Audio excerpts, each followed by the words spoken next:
Miles, good afternoon, I should say to you. Good morning Yeah. here.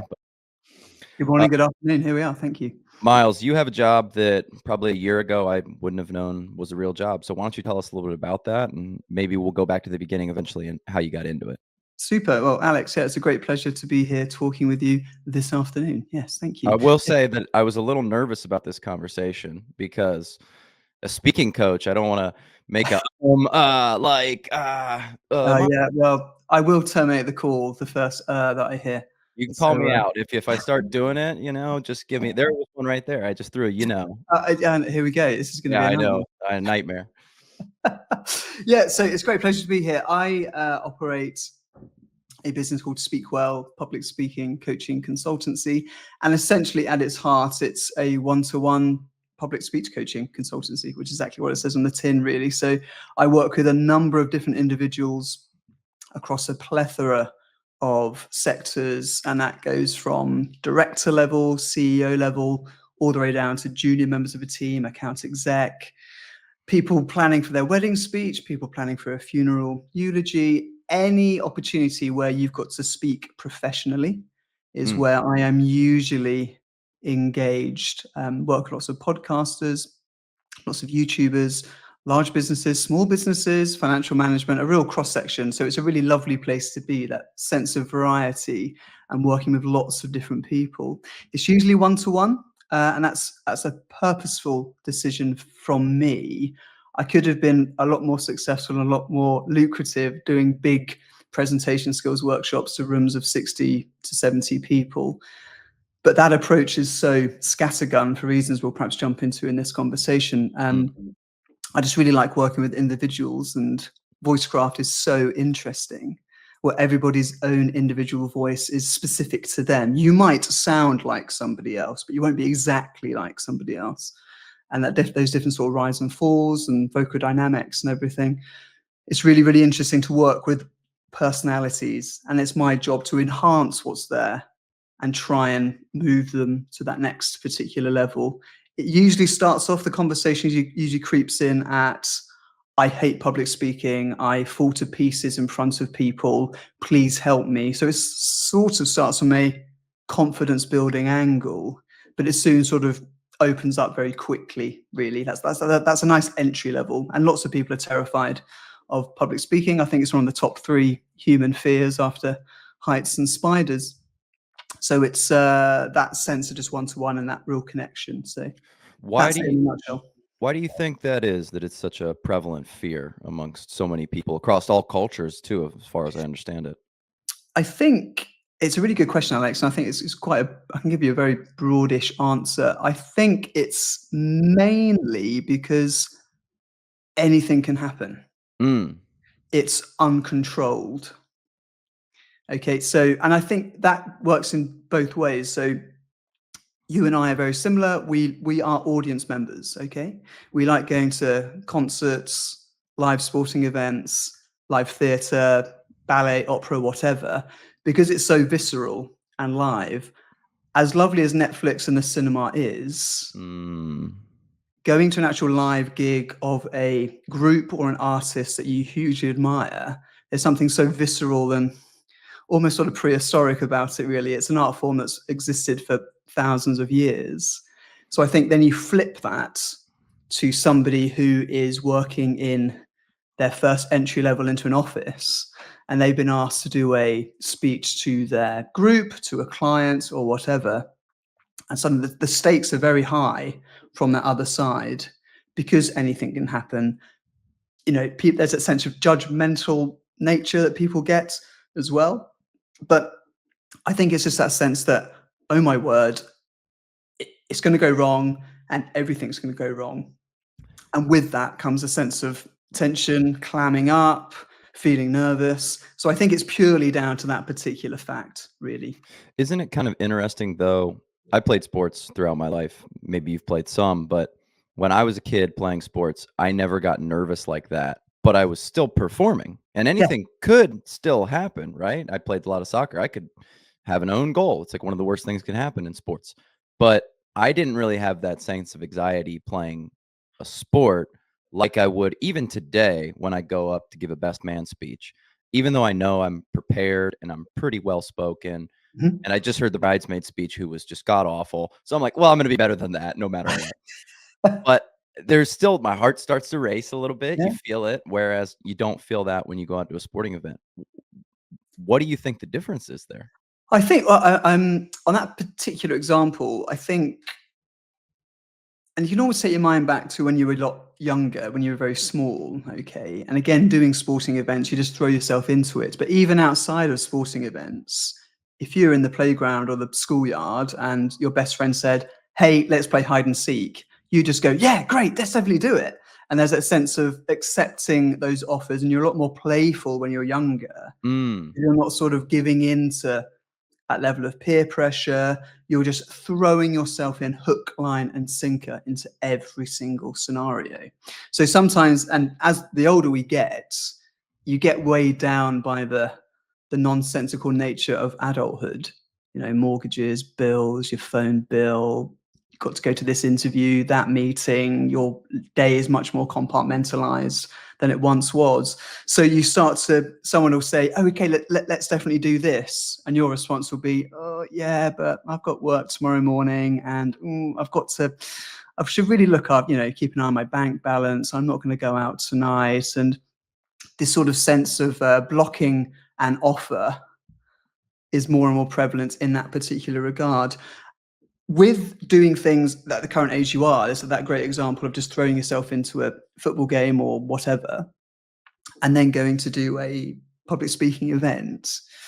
Again, I think with the sporting arena, it's not just you, it's you with a group of people on the field. There's that sense of safety in numbers, safety in your team. Now, when you're standing at the top table at a wedding and the microphone is passed to you and you stand up, it's just you. mm. There is no scrum to hide behind. There's no pal throwing his arms around you after you've missed a goal or something. It's just you are completely exposed. You are the real raw sense of being vulnerable, and it's just you on your own. It's a very lonely existence when we come Mhm. up to tell our stories and present and elements of that nature. So I think the mixture of getting older and trying to then bring back a sense of play, which you've probably done better than others potentially, if you can just then throw yourself into a public speaking event and jump onto a sports field without any inhibition, just go, "Yeah, I'm going to do it. Let's see what happens," which is the point we all want to try and get to. So we can tackle the sound and tell our story and just get on with that particular act completely unhindered by any sense of, oh, the stakes are very high, all this sort of stuff, and giving into it. I think also in sports, there's an assumption that you will make mistakes. Like, every player on the field is going to make Ah, some amount of exactly, mistakes. I exactly. think that for some reason, we believe that everyone should just know how to be a great public speaker. It's kind Mm, of finance. We never got taught finance when we were kids. I just heard no, Scott always saying this, but he's like, every man just is expected to be like a rich baller for no reason other than just like, well, that's just what you're supposed to do. So if a man comes out and he's like, I don't understand finance, I don't have a handle on my finance, that's like seen very like weak, no. ridiculous. But why would it be? Because we were never taught. We all know how to speak at some capacity, but I think there's probably a big gap between knowing how to have a conversation with someone and then knowing how to take it to the next level, and I can address an enormous crowd. Yeah, I think that's a really interesting point. And also, I think it's probably only in the last 12 years, I would say, in the sort of corporate landscape where everybody has to be a competent public speaker. Mm, And whether that's the advent of social media or digital marketing or just people being more exposed through many different art forms, I don't know. But I could certainly sense a shift in the corporate landscape. And you could probably speak about this better than I can, in this sense of you just got to do it. And monthly company meetings become more of a sharing exercise with, okay, now it's Doris from HR is going to give us an update, and it's Cheryl from accounting is going to talk to us about this, and then it's Ted from new business going to talk to us about this, rather than perhaps of old of not having a monthly get together of company, or if you do, it's just your CEO or boss delivering some top line bulletin updates of things you need to bear in mind for the next quarter or for the next month. It's definitely a lot more open to everybody else getting involved, and monthly company meetings then into a town hall get together, or a Monday morning meeting to kick off the week, and all this sort of thing, which is quite. And I'm not sure whether I'm not sure if this is a sort of British thing, an American thing, or an American corporate culture maybe bleeding into the British way of life. I'm not sure. As I say, you could probably speak about that more than me. But have you noticed that over the last sort of decade and a bit? Well, I'm hard to give a great response to that question because I've worked at my business, which started with 2 people and then went to 5 and 10 and 20 and 25 and 35. So I was never giving a Monday morning public address to the rest of my team when I worked at X company. I was Yeah. always with the people that were there. So obviously for me now, more of my job is collaborating, public speaking, and I'm the public speaker out of me and my business partner. My business partner does not like public speaking. He's never said that to me, but that's clear and obvious that he does not want to be the person who does that. So he Okay. lets me just take it and run with it, and I'm fine with that. But I do think that there's a pendulum swing towards more meetings, and then maybe we'll Mm, back towards less meetings because people are getting a little bit of meeting overload. But it's yeah. interesting because we're also shifting to Zoom.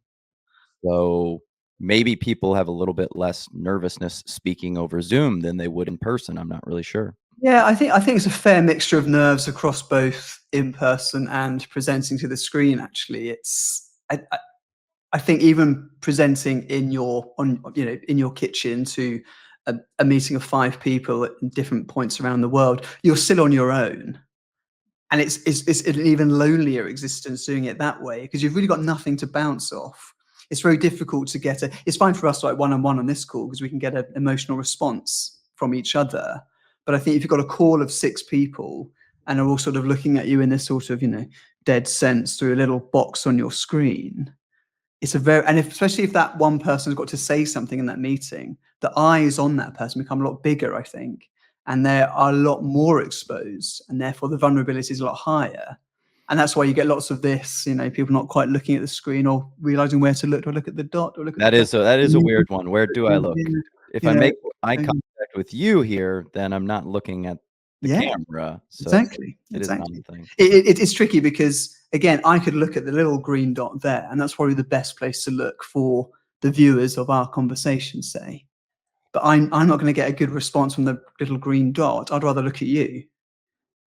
So it's really because focus gets split so quickly. And if you imagine if you were walking down the street, and you were looking at people walking towards you, and you were breaking eye contact very quickly, Yeah.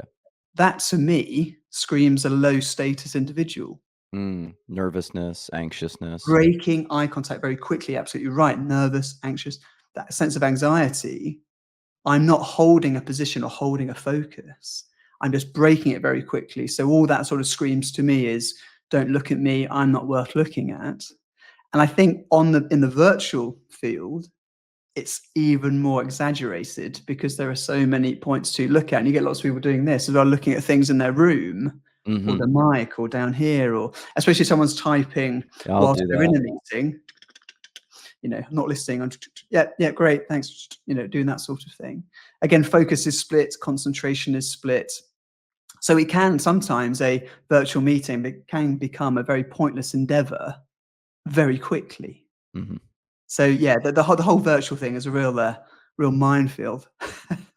Miles, isn't it interesting how much importance we place on a person's ability to perform in a public setting in terms of speaking?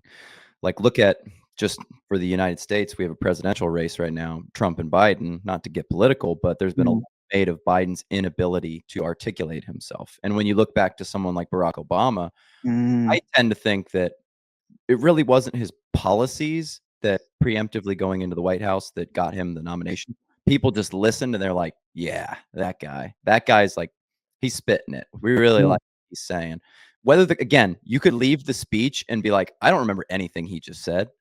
But during it, he kinda gave you, like, an emotional feeling, and that feeling that he's calm, he's confident, he knows what he's doing, he's ready to be president, mm. and that's probably true across every political landscape, probably true across CEOs, probably true across people who end up being captains of sports teams, that ability to articulate themselves. It's so ingrained in our DNA.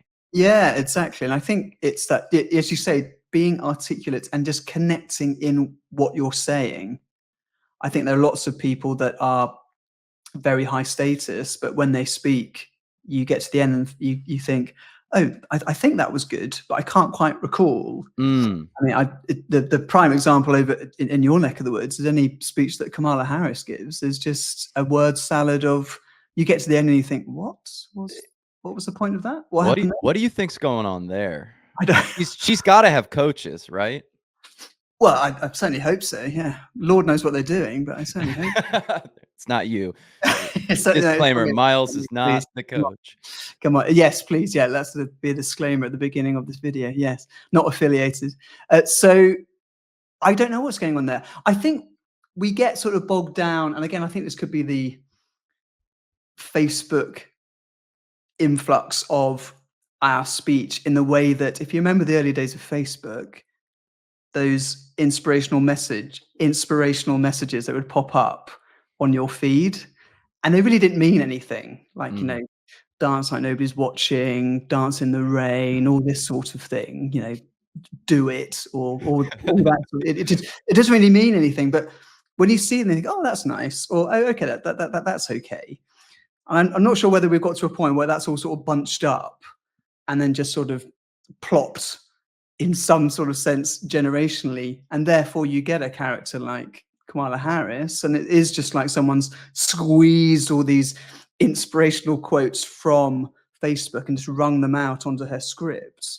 And that's why it doesn't read particularly well. It doesn't read well to start with. So therefore you vocalize it, and it just sounds so peculiar.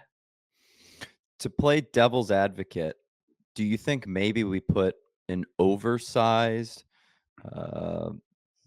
importance on a person's ability to articulate themselves? I don't know how smart she is. She could be brilliant behind the scenes. She Well, could be she is. an enormously high IQ. She could be able to solve complex math problems and understand science, but she can't articulate that. Do you think maybe we're putting almost in some capacity an oversized importance on that because that's what we can hear and immediately understand about this person? Probably. There is probably that particular sense there that every single speech has to be the height of perfection. And everything this person says should be able to be carved onto stone tablets and put in public buildings. And we'll all look at that and go, oh, isn't that amazing? But of course, nobody speaks that well all the time. But if you have this sort of baseline understanding of what's going on, and you can always think about not just what you're saying, but how you're saying it, that's probably a good place to be, because whatever happens with all this stuff, it at least has to be authentic. Authentic in the sense of Alex would say it like this, or Myles would say it like this. And you've probably experienced this in, you know, sales calls, new biz calls, setting up your business, chatting to suppliers, chatting to new members of the team, new members of staff. You might find sometimes when you're delivering a line and you're not particularly connected into the scenario you are in or what you're actually saying, and a little voice in your head goes, oh, hang on, that doesn't sound like me. I wouldn't say it like that normally. And all of a sudden there's a slight sense of doubt that creeps over everything. I've certainly had this, and this is something I think that everybody has on a daily basis. And I think the more we admit to that, the better speakers will become, because we'll be a lot more concentrated onto the idea of, no, I would say it like this. I'm not being presenter 2.0. It's always got to be Alex telling the story. And hence why I work with people on a one-to-one basis, because I can then call that person out and say, yeah, Alex, what are you trying to say? You wouldn't say that normally. Well, why are you saying that in such a strange way? And then we pull everything back.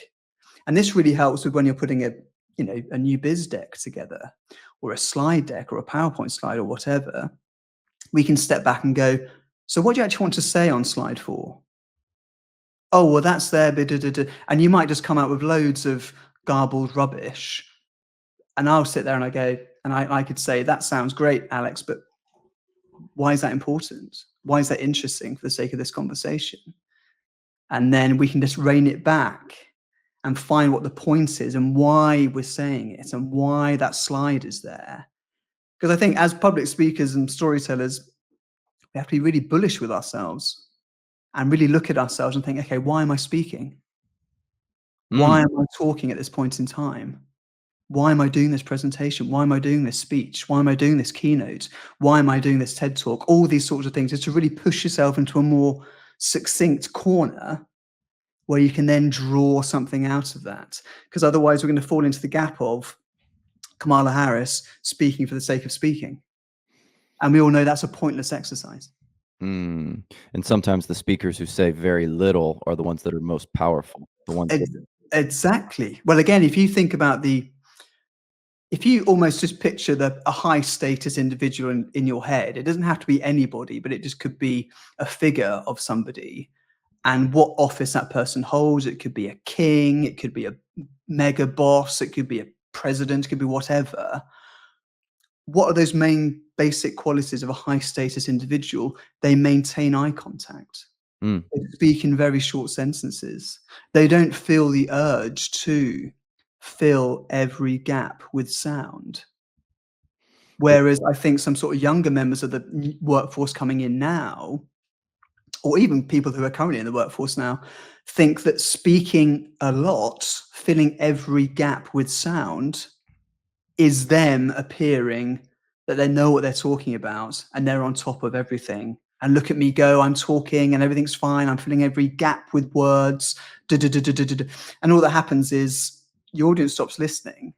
And then again, if you as an audience member sat there and said, what is this person saying? You're going to struggle to find a point to what they're actually saying. So it's a bit of a sort of topsy-turvy world, all this public speaking stuff.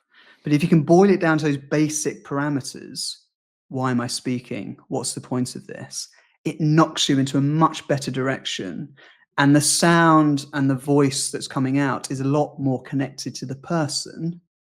And we as audience members connect to people more so than we connect to some abstract sound or somebody talking for 10 minutes when they actually made their point 9 minutes ago. mm. And just keep talking because they think they're going to layer it over. And this is something that I'm conscious of on a daily basis. And I think we all should be aware of it. This sounds tricky because what I'm hearing you say is there's a lot of balance needed to be a good speaker. To your point, individuals will try to pull in things that I say on sales calls. Sometimes I'll hear my team use my phrases that they go, I like that phrase. I'm going to use it. And then they try to deliver it and it's kind of clunky. It's like Yeah. the triangle and then you're over here. And I'm like, should have just let me deliver that line. But Yeah. also, every once in a while, you hear something and you go, that was really good. I'd like to use that. So you try to integrate it, but to your point, you don't want to just pull it in, download it, and regurgitate it. Yeah, because Presenter 2.0 just copies and pastes speeches from various different sources. And of course, that just comes into this very weird patchwork quilt sentence that doesn't quite mean anything. So then you have to dive back into it and think, okay, what do I actually want to say here? How can I make this me? How would I say that question if I was just talking to Alex over a coffee? And I think that sense of making it more conversational then starts to grow out of that sense. So you and I having a coffee about a presentation you're about to give, I could just say, Alex, just talk me about this new biz opportunity, just you and me. And you'll then suddenly flow a lot more. Mm, You won't feel encouraged to add in filler words or to think about what's going on here. It'll just flow quite naturally. And the way that you and I are chatting now, we've got no scripts. Okay, we're just having a conversation. Now, why is it when we have a script, we then go up on stage and it suddenly comes into, okay, right, so today we are, so the hard work's been done, a script has been given. mhm. So that sense of making it more conversational and pulling everything back to you and I having a coffee or you and I having a drink or something like that, because our vocal dynamics are doing this all the time. Okay, there's a nice rise and fall in our intonation and we're much more articulate. I can hear what's being said. Then when that person stands up in front of an audience of 50, 100, 10 people, it's almost as if their personality has been hung on a coat peg and somebody else comes out on stage. So that point about being authentic and keeping it connected to how you would say it is a really, really basic point, but it's one that I work on with clients for, gosh, could be weeks or months before we even then jump into actually constructing the speech or helping to construct the presentation or even workshopping the presentation, pulling it right back and then starting. So that those two worlds of Alex and Myles having a coffee and Alex doing his presentation to a room of 15 people shouldn't be that far apart, really. It should be a lot closer together. There's obviously a slight difference in the sense of your vocal efforts can be slightly different to address a room of 100 people because you've got to be conscious to sweep your eye contact, for example. But the main basic emphasis is there. It's a conversation. You talked a lot about finding kind of your authentic voice. I'm just starting out. I've never even thought about my authentic voice. I've just always sort of used it. How do you begin to think about the way that you're going to construct your speech pattern? Maybe pulling in people you like, and I really would like to I'd like to sound like Obama someday if I was giving a speech. How do you begin to piece together what's authentic to you and the goals you have in your speech? It's a great question. That's a fantastic question. And I think, again, it's starting with how you approach the sound. How do you have a conversation? How do you string a point together? So a good sort of first exercise, I could ask you to talk me through your favorite film.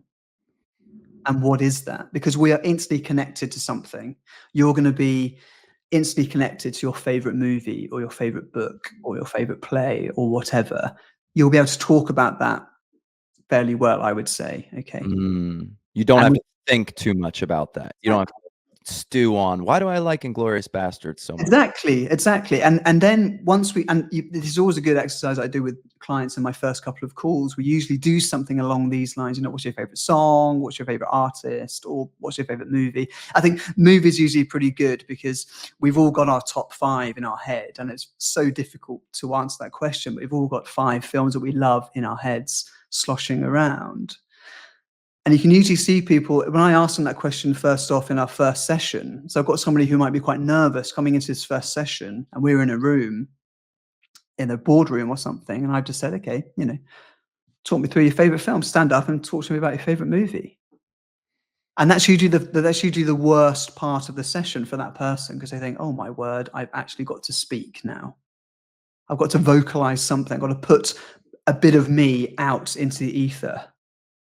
Because you usually find when people are incredibly nervous about public speaking or giving a speech or whatever, their prep will be them just speaking through their script in their heads. Because to vocalize it is to admit to them the fact that they're due to do a presentation in 2 days' time. And Mhm. that can be quite a lot to deal with. So they'll try and avoid the facts and just speak it through in their heads. And we all sound like Obama or Winston Churchill in our heads. Oh, yeah, yeah. And then you stand up there and you go, oh gosh, this isn't going the way that I thought it would. What's happening here? And it doesn't quite flow. It's a bit disconnected. You know, a winning, witty line you've got in your mind just falls flat on its backside. Mm. And it's not quite connected from there. So we would start with something very visceral, like what is your favorite film? And then also in that instance, you can always see if somebody is trying to be interesting, Mm. trying to be original. So automatically, when you're trying to do that or be that person, you're just putting up building blocks and everything is blocked because you're thinking, this has got to be the most intensely original thing in the world. And again, this could go back to the Kamala Harris conversation we had a moment ago, this sense of, I've got to be interesting, I've got to be original, this has got to be carved onto a stone tablet and put in the town hall. And of course, that is so much pressure. The stakes are going even higher than they were before you even started, when really trying so hard in that instance probably isn't your best tool. Can we just linger on that for a second? I Yeah, feel cool. as a podcaster, maybe not too much, but I do that where I'll think, "Oh, I have an interesting point. I'm gonna bring that up. Oh, do you know about the history of the evolution of public speaking? And there's a theory out there that Yeah. potentially you might be in front of the tribe and you may be on trial of some sort." you have these thoughts bump into your head and you go, all right, should I say this, or is this too much, or is this maybe Mm. not even interesting, or is this maybe something everyone knows this theory? So I try to find a balance of those two things. Talk to me about thinking about pushing out those interesting points versus staying a little bit reserved and not needing to be the smartest person in the room. Yeah, it's a really, again, a smashing question. I think if you've got a brilliant bit of insight in your head and you are desperate to get it out there, okay, play the scenario that you're at a dinner party, okay, and you're talking to somebody, and the person you're talking to is that person with that award-winning bit of insight that they cannot wait to blurt out into the room or blurt out to you. While they're doing that, they're not listening to you. They're not listening to what you're saying. That person is upstaging you while you're still talking, okay? Mm, Now, you might be saying something quite interesting that could link into that insight, or it might not at all. And I think we all fall into this trap sometimes. I certainly do, and I think it's a good point to admit we all do it. And again, that's a nice sense of relief there, and think, oh, okay, yes, okay, I may do that. All that happens is if you are that person, you are not listening to the person you're talking to. And again, this conversation is all about a conversation, becomes very dead, becomes very one-sided, and you're just upstaging everyone all the way through that conversation. mm, So that particular sense there is one we always should hang on to. The second part of that, when we're trying to push out the sense of originality, as you say, and just be a bit more human, a bit more authentic, I always say the line, be bold, be boring, and let's see what happens. mm, Take the stuffing out of the situation, okay? Talk to me about your favorite film. Oh, my favorite film is Citizen Kane because it's such a masterpiece and da, da, da, da, da. It's very, and okay, their favorite film might be Citizen Kane. But you might be able to tinker into that a little bit more and dig into that particular reference point. But you can tell if someone's just weaving you a line and they've just read the AFI's top 100 movies and they've said, yeah, that's my favorite film there. mm. To So be the most interesting person. if you feel like you have that interesting point to make, maybe you can ask a follow-up question, or let me dig into that a little bit. This is Exactly. we both know Chris. Well, I don't know him, but I listen to his podcast. You worked with Chris Williamson. I think he's really good at saying, well, let's dig into that a little bit. He'll ask these questions that maybe eventually will lead back to what he ultimately wants to say. Exactly. And, if you ever see any of Chris's shows and he's not quite sure on a point that someone has asked him, the wonderful thing about Chris is he will always say, actually, I don't know about that. Can you tell me a bit more? Mm, And that's such a refreshing place to be. And you think, oh, okay, yeah, this is a human way of approaching a conversation. We don't all know everything all the time. Not every single conversation can be on this intellectual plane. There's got to be a way to access it. So even if you don't understand it, it's going to be a lot better for everyone involved if you just say, actually, I'm sorry, I've never heard of that before, but I'm really, really interested to learn a little bit more about that insight. Where did that come from? How did you get to that point? And again, if that person has just sort of weaved a line, you might sort of pull the rug out from under their feet and they go, oh, actually, I just read it in a book and I don't really know about it. Or I heard someone told it to me. So again, you can sort of take the stuffing out of a situation and bring it back to a more authentic place, which is where good conversations happen. The sense that there's a nice sense of ignorance, I think, with this stuff. there's another human fear that someone starts talking about something and you sound stupid because you know nothing about this. But I think it's actually the opposite. If you just admit, I'll be honest, I don't really know anything about Yeah. the tax code in the UK. Like, I know something about the US, but I don't know anything about the UK. You and me both there, Not Alex. from, yeah, well, they're taking too much. That's probably what I know.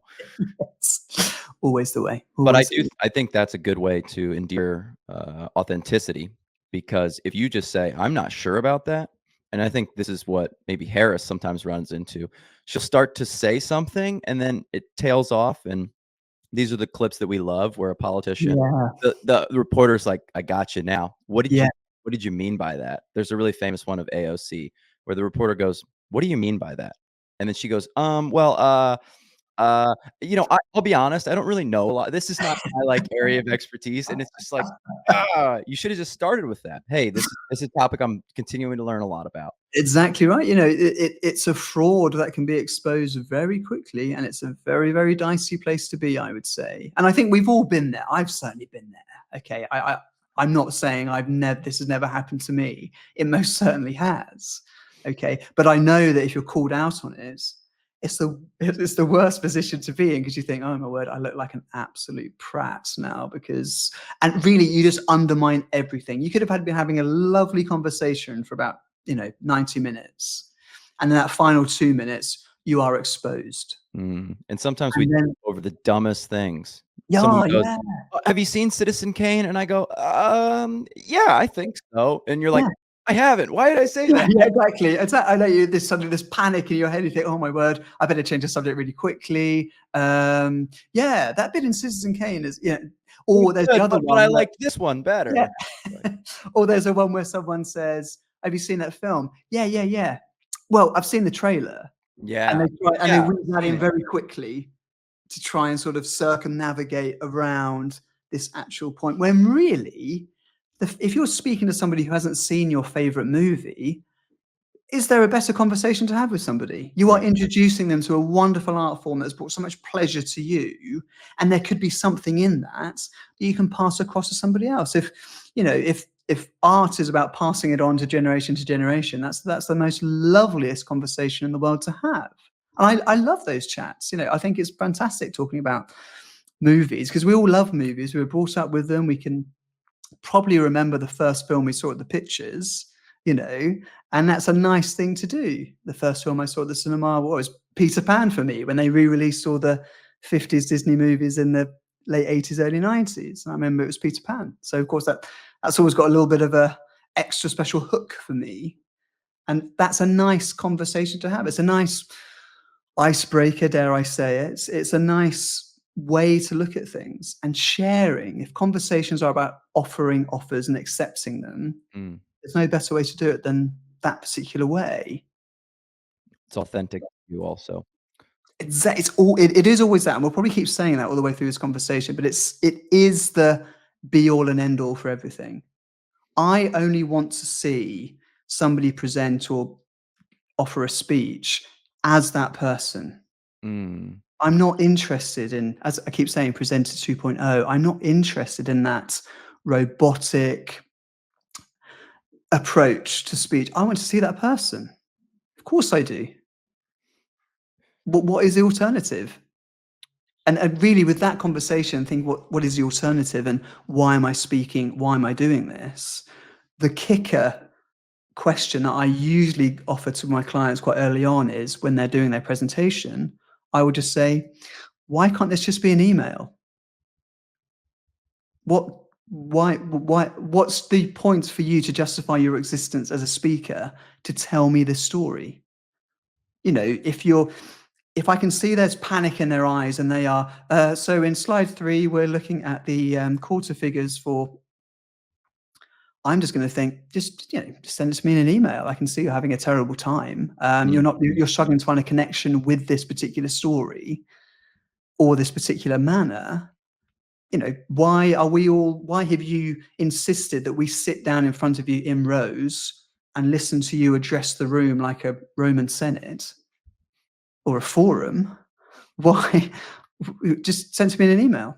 You And force again, it's those well, points of being bullish to knock you into a much more succinct corner, to say, no, this can't be a damn email. I'm going to tell it because I want to tell this bit because of this, because this is going to change their life. mm. And all of a sudden, you find a much more succinct and successful motivator. Sorry, Alex, I cut you off. No, you're fine. That's a great filter, it sounds like, that if this couldn't be dwindled down to an email, then it Yeah, probably is important enough that what you're saying is going to resonate and should make an impact. yeah. Or it might not. And it could be, we could discover that this presentation has got an element of pointlessness about it. And I'm sure you have sat in numerous company meetings and numerous presentations in the past where somebody gets up there and says, yes, we did this project. It went really well. It ran to schedule and it came in under budget. Thanks very much. And we all sit there and go, well, that's really interesting, but this could definitely have been an email. Yeah, we have certain meetings that we have talked about as a company getting rid of or changing, and then we just all walk back in on Wednesday morning at 10 AM, and they were like, "Okay, what are we gonna do?" So, I know that people wanna get rid of meetings, but sometimes it is difficult to find, well, what are we replacing this with? What's better, actually? There's Yeah, downsides to the certain amount of meetings in all cases, but definitely. And I think, again, looking back at movies and stories, we as an audience love seeing our hero in trouble. So I think when you're constructing a presentation or a story or a speech, where is that element of trouble? Where's mm, that tilt in the story? So, it could be we were doing this project, it was going really well, and then all of a sudden, the client suddenly changed. The client left the organization, it was replaced with somebody else, and they wanted to change the whole idea. And you suddenly, as an audience member, you think, oh my word, what the hell's going to happen here? How do they get out of this one? And it's a much more interesting story to tell because then you can bring in a educational aspect. If this happens to you, we recommend you do X. So there's a tilt in the story where once upon a time, everything was doing this. And then all of a sudden, this happened to tip the balance. It's what I like to say, bringing Goldilocks into your story. If you think Goldilocks and the Three Bears, if Goldilocks wasn't in there, it's a story about three bears wake up, make porridge, go for a walk, come home, eat it, go to bed. Again, who cares? It's very nice, but is it of interest? Maybe, but I could probably do without it. Bring in Goldilocks, screwing everything up. It's a much more interesting story to tell, but also more interesting to hear. As an audience, we are always baying for blood in whatever scenario. and it's interesting because politicians have quickly learned this. They don't talk about the median wage worker in Pennsylvania. No, they talk about Joe the plumber, right? Yeah. Oh, They say, yeah. "I met Joe this plumber, and he can't afford his health insurance." And Chris Williamson talks about this. There's this charity, and they did these A and B test of postcards. One was 200,000 young girls in this rural part of Africa are starving. And then they just sent out one that talked about one girl, you know, this individual girl, and maybe they had a picture of her. She's starving. Her mother died of HIV. And it was Mm, like 100 to 1 returns on the yeah. one single girl. So it's kind of the It's million so interesting. statistic, one dead is a tragedy sort of thing. We resonate with those stories. That sounds like a really important part of speaking. If you can connect those stories in, you're gonna grab the audience and have that click into the kinda monkey mind of people where they go, "Oh, I like this. This is a story. We understand how this goes. We Of understand the course. character and narrative arc." Yeah, and we all love story. We're all brought up with stories, and as we come into adulthood and go into the corporate workforce, it's the first thing we forget. How would you implement that into, like, a business context? We talked about this presentation where Wednesday, I'm delivering last month's sales report, and they're up 2%. We're all excited. Like, what is the story there that you can possibly tell? Well, it just takes a lot of finding sometimes, and sometimes it's something that isn't as noticeable or as prevalent as we think it is. So we just got to keep looking for it. And again, it's looking for that motivational point, dragging it right back. Why am I talking? The figures are up. Okay, and why is that interesting? And why is that good? And the usual response is, well, we got to get more money. Yeah, okay, good. Why is that interesting? Well, we can then expand into these little areas. Okay, there's a bit more interest there. And what are those areas? Well, that's a good point. The areas that we've seen are X, Y, Z. Okay, talk to me more about those. Okay, so as a business, we probably want to go this way in the next 3 to 5 years because of X, Y, Z. And suddenly it becomes something a little bit more interesting. Sometimes it's really tricky to find, Alex. Mm. You have to really sit there and work at it. And sometimes the answer is just not coming forward.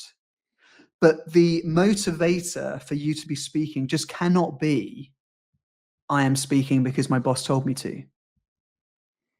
And that is usually 90% of the responses you can see when you are sitting in that boardroom, seeing this poor account exec presenting to the room about something or other, Well speaking for the sake of speaking and all that sort of stuff. well, you just made me think that if I do come in and I have last month's numbers and they're up 2% or 20% and I have to craft a story, I have to go find some answers. Well, Yeah. why are we up? What did change last month? And then I'm actually starting to go back and understand what the changes were, what was significant, what was insignificant, which brands are up, which brands are down. So then Mm. that leads into a really important point of telling your people why. This is one thing that I always say as a leader, you have to instruct people why, because I said so is not a Yeah. good answer. I would love it if the world worked because Alex said so, but Oh, if only. Yeah. The you'll Great get Republic of Alex. you Yeah. get maybe one of those a year with your employees, and then after that, they're gonna be like, "Screw this guy, I'm not doing that." Thanks very much. Totally makes sense. All you'd have to say, "Hey, we need to clean the bathrooms on Friday because on Saturday morning, I'm bringing a client in." Okay, totally makes sense. That's logical. But if you just say, "Do it," they're gonna be like, "No, No. this guy." People Yeah. wanna rebel. They have, like, a fundamental, like, rebellion, like, of not to do what they're told. So, I know. Those crazy guys. They should just listen, do as they're told. Come on. that's The right. Great Republic of Alex. This is, we can't have any of this disruption in the ranks.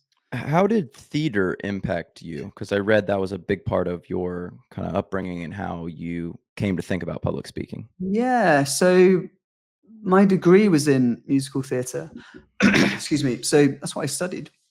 And why did I study that? Because it's really, on paper, a pointless degree. And I just went into further education really with the elements of, I just really wanted to learn a lot about what I liked. That Mm, nice sort of scholarly deep dive into things. I've always really loved that. And oh, that composer did this, and what did they do? Where did they come from? What else have they done? What made mm, them have their unique sound? Or what happened here? Or what actor did this? Where did they come from? Where did they start? So that sort of real deep dive into not just the text, but the people behind the text and everything along those lines. My father was in amateur dramatics for about 60 years. So there was always music and theatrical references fizzing around the house, which I loathed as a teenager, but secretly really liked. So I really embraced that particular arena. And that's when I first discovered how wonderful and powerful lyrics could be. mm, And I remember listening to, it was on a record it was a cast recording of My Fair Lady, okay, from the late 50s, early 60s. And I first heard the song On the Street Where You Live. And the line, does enchantment pour out of every door? No, it's just on the street where you live. I thought, that's what amazing, bit of prose that is, and it's just Peter. so big, and I think, oh, amazing, that's brilliant. And and the older you get, and you suddenly dive into that song a bit more, you realize that the character Freddie singing it is a bit of a drip of a character with the depth of a puddle, and he speaks in sort of lush purple prose that again doesn't really mean anything, but for the character it makes sense. Mm, So that sort of arena of analyzing lyrics and looking at how things are put together and the marriage of lyrics and music and song lyrics, take away the music, you've just got a nice monologue there.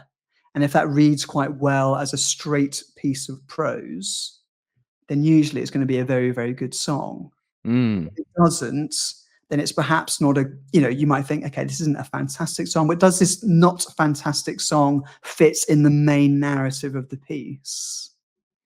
And sometimes it does, and sometimes it doesn't. And again, it's those questions about, why are they singing right now?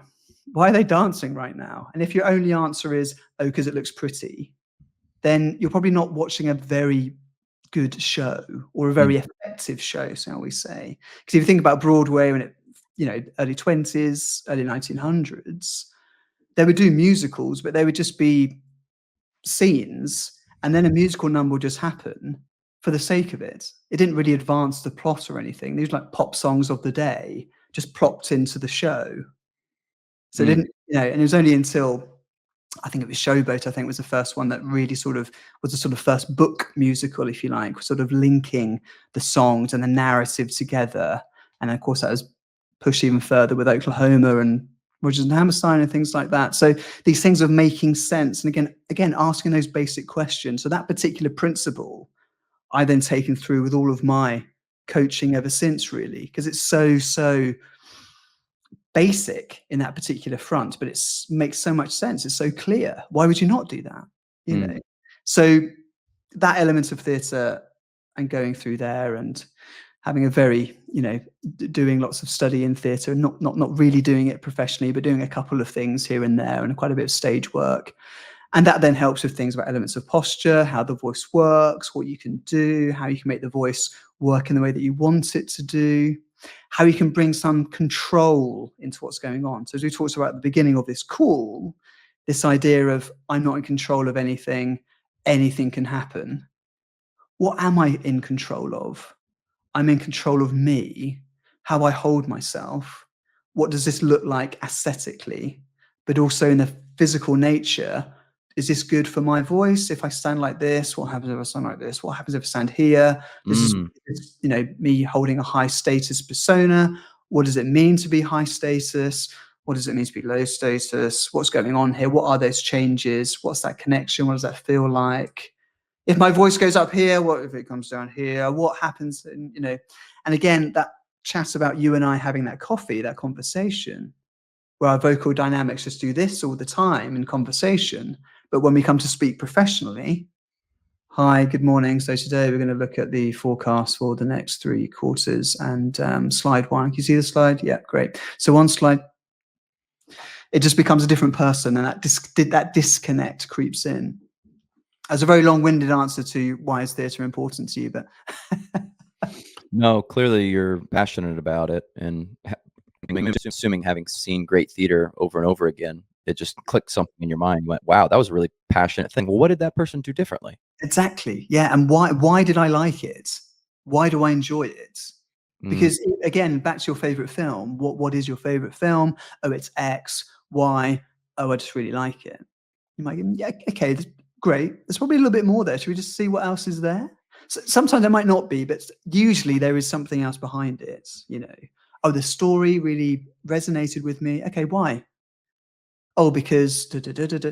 And again, makes it a much more interesting conversation to just tear open the top and dive into the point and the basic nature of that scripting or of that idea. What's beneath the surface?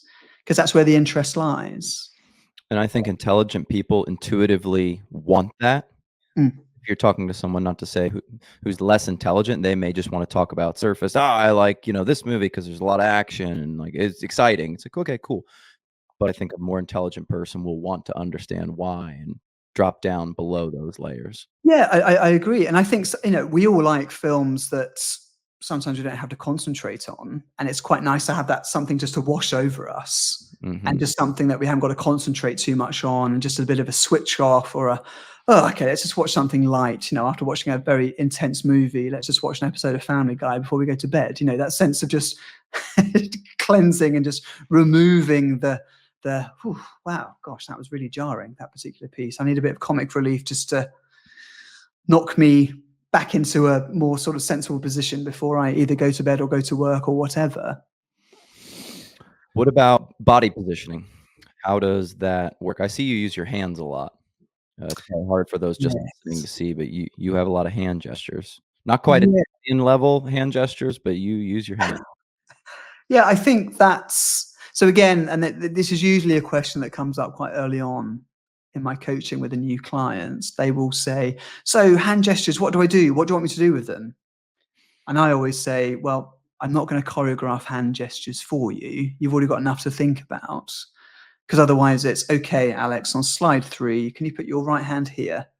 On slide 8, can you just do this?" That's not going to happen. And with hand gestures and movement in general, when it comes to public speaking, if it feels right and you can justify it, do it. Because you'll find that hand gestures will happen naturally anyway. And to bring in another layer to think about that just makes it's just something else to think about that you don't really need to think about because It's you're like a doing it naturally. it's like a golf coach adding another cue. You're just like, "I need Yeah. more cues, not more." Exactly, yeah. What else can I remember? There's almost so much, and I'm usually asking quite a lot from my clients anyway. and saying, why are you speaking? What's going on here? What's the point of this? Why is slide 3 there? Why is that too much text there? What's going on here? How are you standing? What are you doing? What's your first line? What's your end line? Look at energy. So I'm throwing so much at them. For me then to throw in a choreograph of hand movements is just going to be a nightmare. Unless it is somebody who is standing there and they are completely tensed up. Mm. And usually once we've gone through some tension exercises and freed that person up from either themselves or the script, then suddenly the real person comes through again. It's that authentic line. This person comes through because, again, that person and me, or you and I having a coffee, you'll be doing hand gestures because it will feel quite natural and relaxed. It's an untense environment. So if we can reduce and get rid of that tension or focus it in a different way, then it's going to be a lot more successful for not just you as a speaker, but for the audience to get your message. So body placement is so, so important. It's not just hand gestures, but posture. How are we standing? How are our shoulders open? Do we look open? Do we look approachable? Are we looking vulnerable? Are we looking exposed? Yeah, but good things happen from here. Not great things happen from down here. Yeah, I thought it was interesting. I guess I'd never thought about that. You just did that briefly a second ago. And for those just listening, I'm going to just take my shoulders and kind of roll them forward. And you can kind of hear how my voice changes. But then if I can roll my shoulders back, more confident, I look more confident. This is the classic Clark Kent Superman. When he Yeah, as Clark Kent, he's kind of rolled shoulders forward. He was like almost making himself smaller. yeah, Superman, shoulders are back. He looks somehow more buff at that point in time. yeah, Same guy. yeah. But I never thought about how that actually will make you sound more confident also. Exactly, and it's all down to this sense of high status, low status. So I always say to my clients, I want you to inhabit this sense of happy, high status. Okay, Mm, you're not a dictator. You're happy to be here, and you're happy to be telling your message. This is, listen to me. I've got something great to tell you. Again, back to the beginning, talking about eye contact. How with your shoulders relaxed and your back pockets and your chest open, your focus is automatically up. It's quite difficult to have your focus down when your body is quite open in this sense. Everything comes up, your focus is up, you're engaged, you're looking at people, you're encouraged to look at people in this way. And it makes you more approachable as a person. This is, listen to me, I've got something fantastic to tell you, and I can't wait to tell you about it. Here, it's, don't bother listening, I've got nothing great to say, I can't even look at you. I wonder if you delivered like a fantastic speech, but you kinda had that shoulders rolled forward posture and you made the Yeah. like you're not confident, if anyone would be able to say that was a great speech after it happened. That'd interesting experiment. Yeah, a really interesting experiment, and it's one that will probably be quite. I think if you're operating at this particular level, this happy high status, it should feel hard work to a certain degree. Okay, this sense of effort to put into something, it is hard work. It is a verbal, physical workout.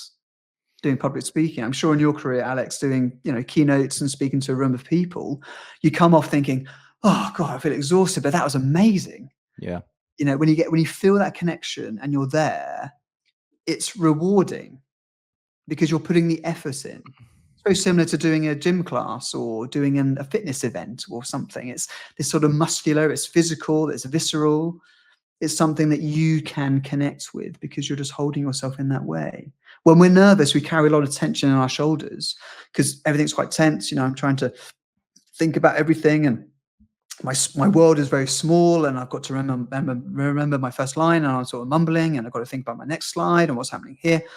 So much is it, and breathing becomes a bit shorter, and everything comes up here, and so we really work in our first sort of couple of sessions with a new client just to really release that.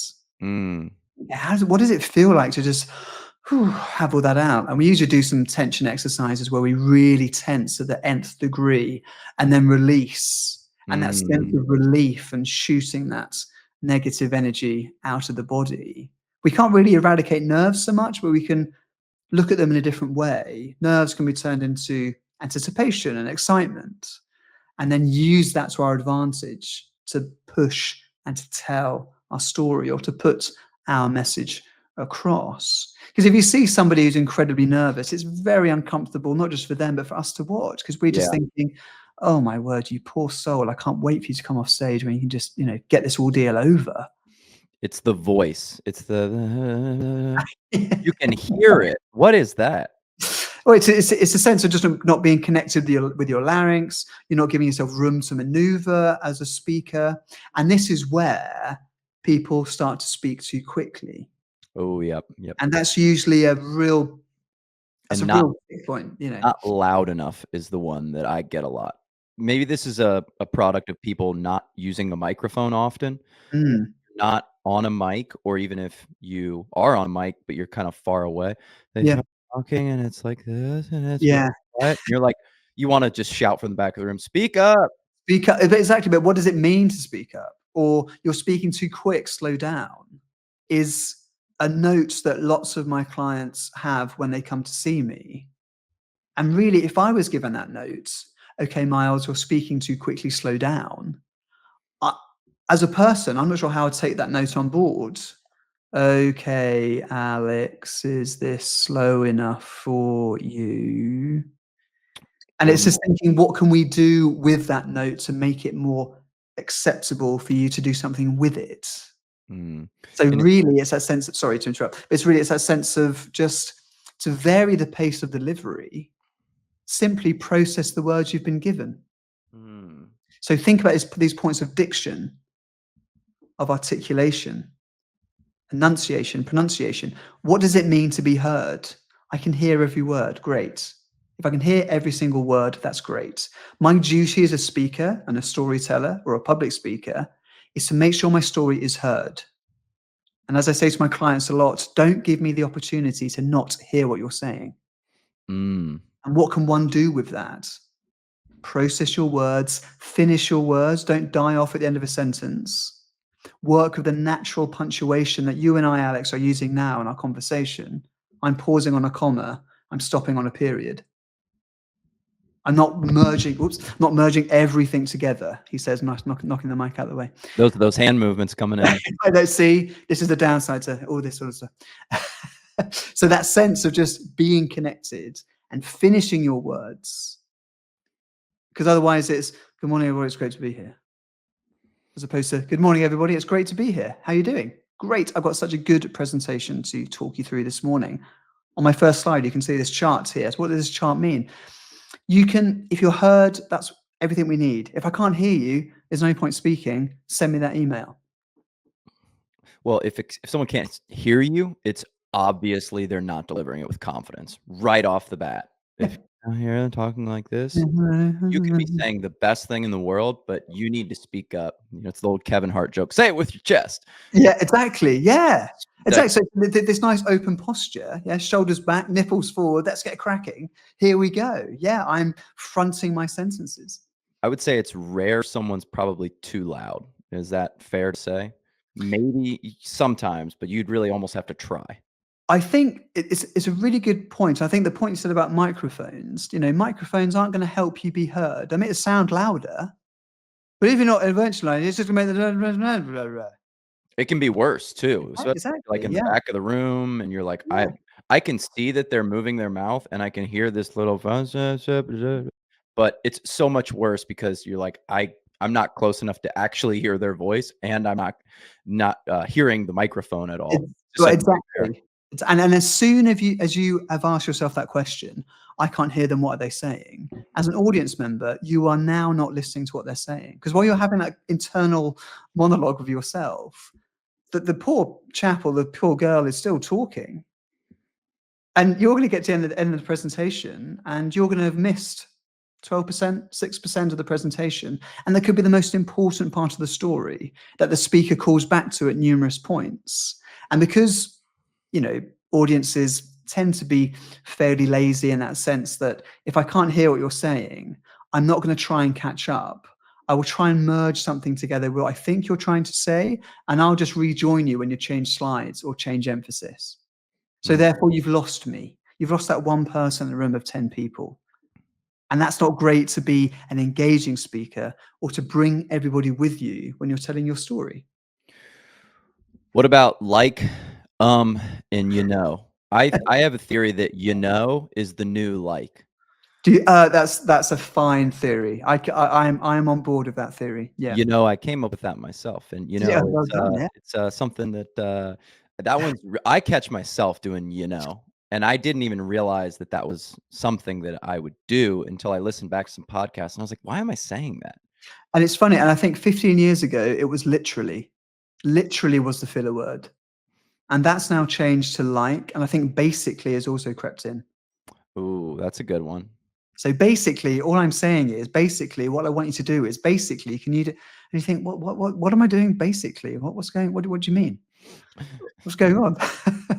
The like one is interesting. I heard someone break it down, and it's a very unique word in that it can mean a lot of different things. So you can like put it in any place.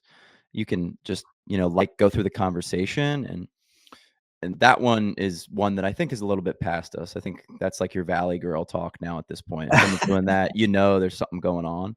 Yes, exactly. Is a shortened version of, do you know what I mean? Do you know what I mean? So I was just saying this, you know what I mean? Like. And I think with filler words in their basic format, they usually creep in when we are attacking or jumping into our sentences too quickly.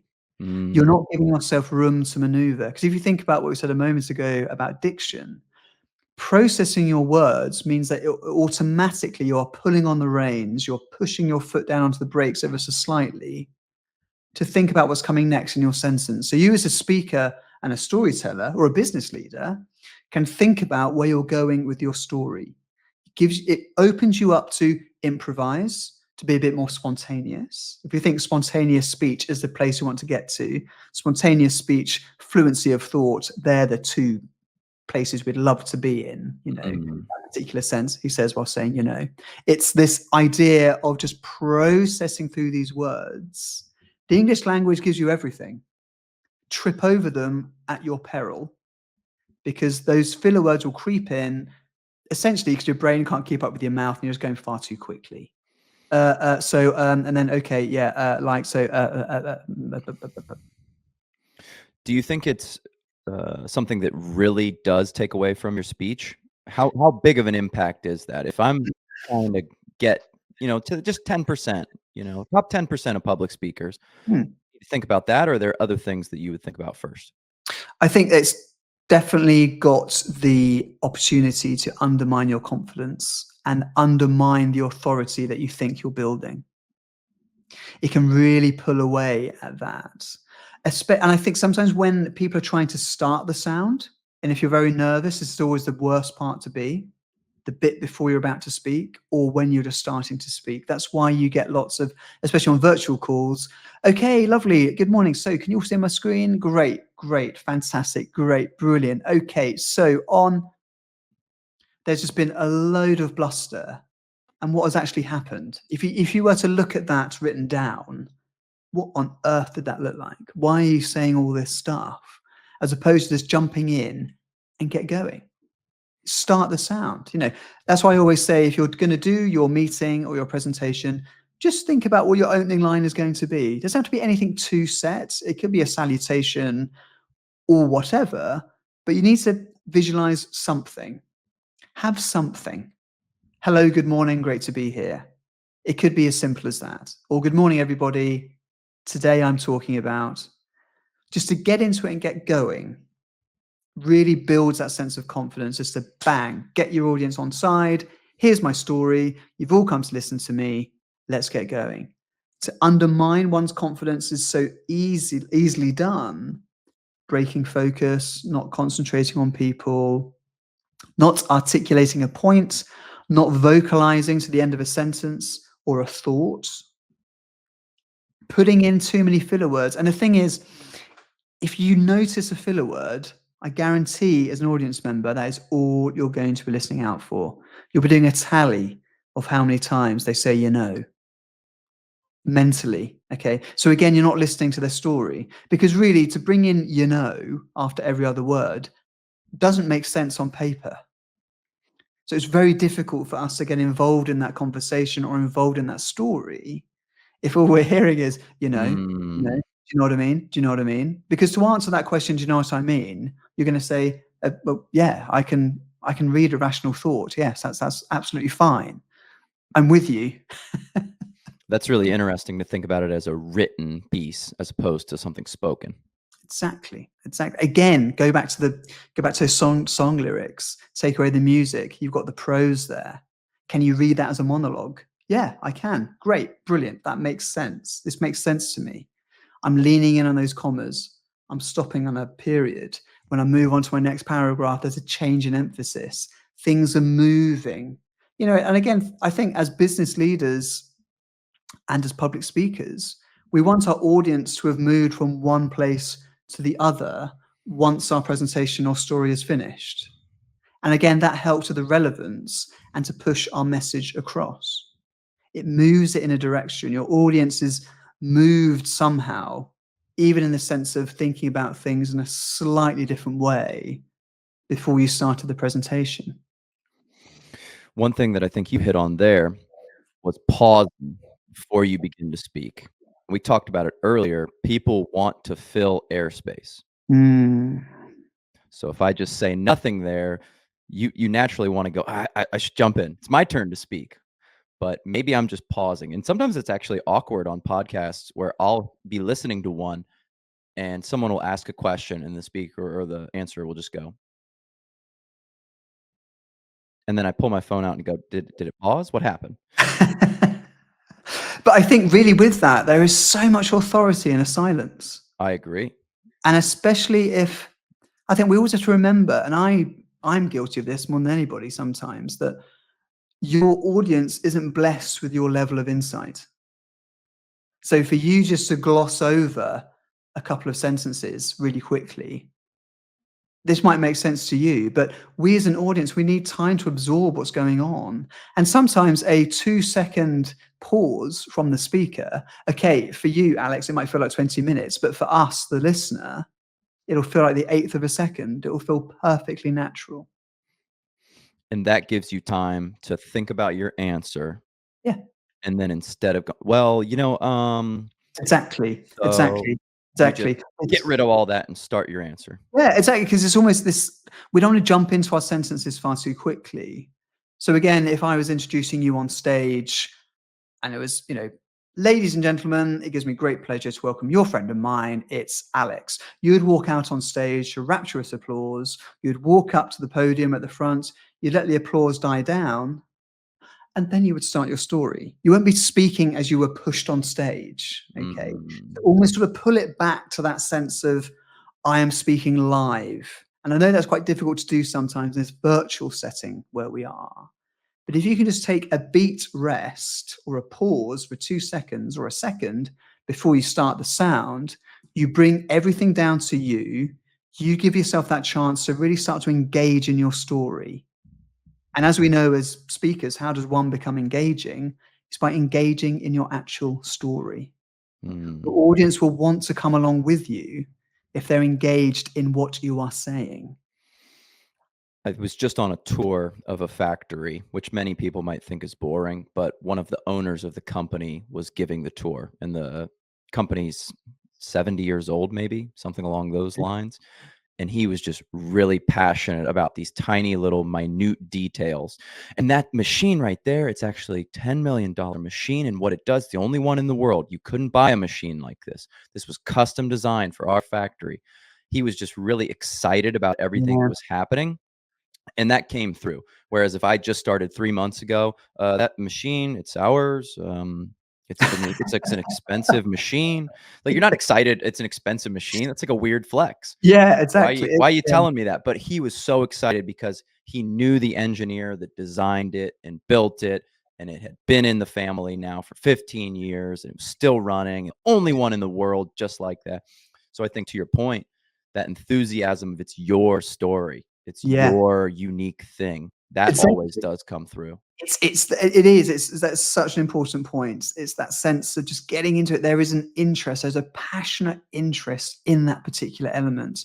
For example, the art of stamp collecting may seem very dull, but if I'm speaking to somebody who loves stamp collecting, then I'm probably going to find that conversation much more enjoyable than the other way around. So that's why I keep saying there's always something there. There is always something in the motivation of what you're saying, as in the entire story, the entire narrative of your presentation, or boiling it down into individual slides. If you're thinking of your entire presentation, which could be 15 slides, say it's a sales pitch or whatever, you've got your overarching narrative, but then you've got your 15 slides. And I always say, treats those 15 slides, each individual slide, treat it like a one-act play. That slide has got a beginning, a middle, and an end, as your overarching narrative does. And usually doing that particular exercise, we can be a bit more intensely analytical about what is there. We can think, actually, what is this slide here for? Do I need it? Okay, I'm going to get rid of it. And then we start to self-edit a little bit more than we perhaps would have done in the early days. Yeah, I'm a believer in the 10, 20, 30 slide kind of rule for PowerPoints. That's Yeah, a 10 slides maximum. I think it's 20-point font on everything, so if you're in the back, you can see it. Uh, yeah, delivering 20 minutes, excuse me, 30-point font. yeah. You It's gotta get to the point. Gotta get to it, Miles. Why are we here? What are you on? yeah, what's going on? What am I doing here? It is a lot to think about, and sometimes it's quite tricky again to find those motivational points. But if you can take it really broad, you can always hack it back. So why am I speaking? This is going to change your life. Okay, right. If that's a starting point, that's a good place to be. We can shave it back if we need to. Okay, it might not change your life, but it's going to change your day to day at work. Okay, that's good. I can connect with that. How is it going to change my day to day at work? Well, these efficiencies, okay, why is that important? Why? Always ask yourself those questions. Why am I speaking? What am I doing here? What's going on? All those particular ideas. Because then you can also lean into that idea of subtext as well, which is something we all do on a daily basis. And lots of this stuff when it comes to public speaking, Alex, we're all doing on a daily basis anyway. We know we are changing our own states at numerous points throughout the day. We might be feeling a lot more confident than we are at certain points. So we're chopping and changing. It just happens instinctively sometimes. And then equally with that idea of subtext, and just remembering that subtext is the foundations that our script is built upon. So I'm sure you've never had any arguments with anybody in your team, Alex, but if you ever did and somebody said, and you said to them, are you okay? And they said, I'm fine. The line is, I'm fine. The subtext is, I've never been more not fine in my life. You absolute bleep, bleep. Mhm. And again, that sort of launches everything. So really, as a speaker, if we're struggling to think how am I going to start my presentation, how can I pitch the sound? You can again think about that sense of subtext to think, again, something we spoke about earlier. Listen to me, I've got something great to tell you. Let that feed into your opening line of good morning, it's great to be here. Because you've got somewhere to pitch it. And that then eradicates the sense of, okay, right, lovely. Can you all see the screen? Brilliant, good. Really good to be here. Lovely, thank you. Can you all hear me? Excellent, right. So today we're going to be, it just makes it much more impactful.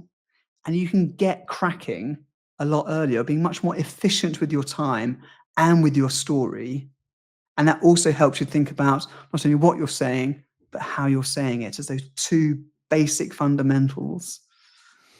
Because I think this is really important. How would you counsel someone who uses those filler words, the ums, the likes, the well, Yeah. basically, essentially, if you're catching someone doing that quite often, how are Mhm. you gonna help train them to catch that and stop it before it starts? So we will strip everything back and we will start by looking at processing their words to automatically pull on the reins so they can vary the pace of their delivery. Because as Mm, soon as I start to do that, I'm thinking about what I'm saying here now. So my pace is slowed down, but not to a irregular, unnatural place. It's slowed down to a point where I can actually articulate what I'm saying and actually enunciate what I'm saying and pronounce what I'm saying in a much more appropriate way. And think about, I'm going through those vowels and I'm clipping those final consonants. I'm finishing those words. And if you think about a word mm. in the English language, a vowel gives a word its color, but it's only ever a consonant that gives a word its meaning. Take that a bit further, vowels for volume, consonants for clarity. Filler words Mm. creep in when we feel a bit uneasy, when our sentences are slightly unstable. A consonant will always stabilize your sentences, okay? So we may look at some tongue twisters in those early days. We might strip everything back and go, okay, right, red, leather, yellow, leather.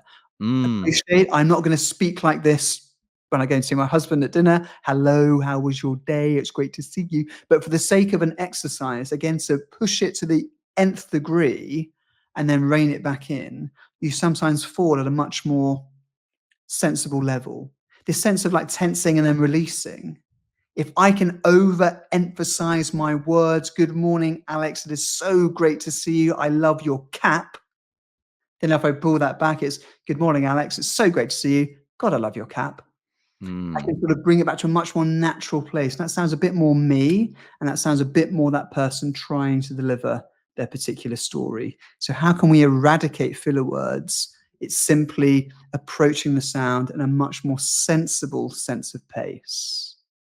And it Yeah. would almost feel silly once you're doing that to add in, you know. Yeah. You go, "That doesn't make sense. Why would I say that?"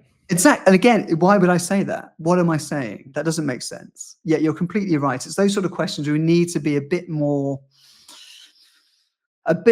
boastful about when we're answering, a bit more honest about. Can I answer that question? Someone has just said, "Do you know what I mean?" Can I answer that question? Yes, I know what they mean because I am capable of rational thought. I can hear what they're saying because it does sound peculiar. And also, I think once you've slowed yourself down and you're approaching the sound at a much more appropriate level and pacing, you can start to be a bit more eloquent, I think. And doesn't the world need a bit more eloquence in the way we speak so we don't fall into that category of, yeah, like, that sort of thing? Because it can be very tiring and it's not particularly interesting to listen to at all. And it just really helps us move from one state to the other. And if I can bring that into my daily social speech, my B game, if you like, it's not a far leap to jump for me to go into my A game, being my performative state. I notice you really emphasize the kinda start and end of each word. You don't let the word kinda linger off. Yeah, You make sure that you finish each word. exactly. Because and that's really important because if we die off at the end of our thoughts, we sap out all of the energy out of those sentences. Then we, as the speaker, have got to work twice as hard in that next sentence to then start the sound again. And here I go. Mm. And just sort of pulls everything down. And again, that sort of pulling down can impact our posture, okay? And that can then pull us back down, and we go from a big world to operate into a small world to operate. So really energizing up into your final thoughts, up until that period, and finishing your words. Because it's by finishing one's words can we hear what we want to say. We veer away from that sense of, what did he say? Why did Miles say bran? I thought the word was brand. Well, Joe Biden just had one of those goodest. I don't know if you saw that. I did. I I think did. he was trying to say "as good as," Yeah. but he just said "good as," and then just kept on going, and people were like, Yeah. "What did he just say?" Yeah. I think what did he just say is a common occurrence that crops up with dear old Joe when No he gets matter what, it was wrong. There wasn't a way you could interpret it that was right, which is the exactly. And now isn't it funny that when he said that line, all that everyone was thinking was, what was that word? What did he say? And he was still talking then after that. He didn't stop for us all to Mhm. go, okay, let's analyze this word, everybody. He was still going. His story was still being reeled off. And then we as an audience are not part of that particular experience. We are outside of what's going on. So therefore he's lost, well, I'll probably say 90% of the audience, I would say at that point. And Mhm. then we've then got to try and catch up, of which we won't do, but we'll rejoin him when he stops talking and he starts again. You've talked about changing the pace of your sentence quite a lot. What about your vocal inflection, going up and down? How do you think about that, or is that something that just happens sort of naturally for you? Something that should potentially happen naturally for you anyway, this sense of intonation, the rise and fall of our speech, those vocal dynamics I spoke about earlier in this call. because and again, we do this when we're having our conversations over coffee. It's up here, and Alex, is so good to see you. And Alex, I must tell you this really filthy secret about somebody in your organization. You're not going to believe what they did last night. We're doing it all the time. So we are, our larynx is going up and down, which dictates the vocal dynamics that we're looking to portray. We're doing it all the time. And once we've sort of freed ourselves up and ridded ourselves of some tension, we have the freedom to then access these points. And, if you think about it, most people don't really explore the various colors of their voice on a daily basis. And it's quite a nice place to be, to think, okay, what happens if I speak down here like Joanna Lumley? Hello, good evening. It's so good to be here. What happens if I speak down here? And if I speak up here a bit higher and a bit quicker, like an old 1950s newsreel, oh my God, you can really play around with it. And again, the more you play with it, again, that sense of play that we talked about being a child, when someone says let's play hide and seek, the more you play with your different colors and dynamics of your voice, the more freedom you'll have to access it, because you'll enjoy what happens when you fall into these little categories. It makes you a bit more whimsical as a speaker. And then it just makes you a bit more connected to the sounds. And again, eloquence can creep in a bit more, because you give yourself freedom to use some different words in your vocabulary, for example. Because filler words, again, are those really easy grab words that are in the shallow pool of our lexicon that we paddle around in, not recognizing that the English language has got, I think, 500,000 words at its disposal. And we just tinker around with the likes, do you know what I mean? All right, all that sort of stuff. Okay, those particular ideas. But slowing down the pace, approaching a sentence in a much more logical way, means you can free yourself up and gives yourself room to maneuver to use these words if you want to. Myles, if it's all right with you, I'm going to take a 2-minute break. Perfect. I'm going to do the same. All right, sweet. I'll circle back. See you in a sec. Well, one thing we have not talked about is your cheat code that you have, which is your British accent. What do you think about accents? What is it about the British accent that Americans and maybe worldwide people love so much? What a great question. What could it be? I suppose I'm not sure. I think it's that sense of play, I think, that is there in it.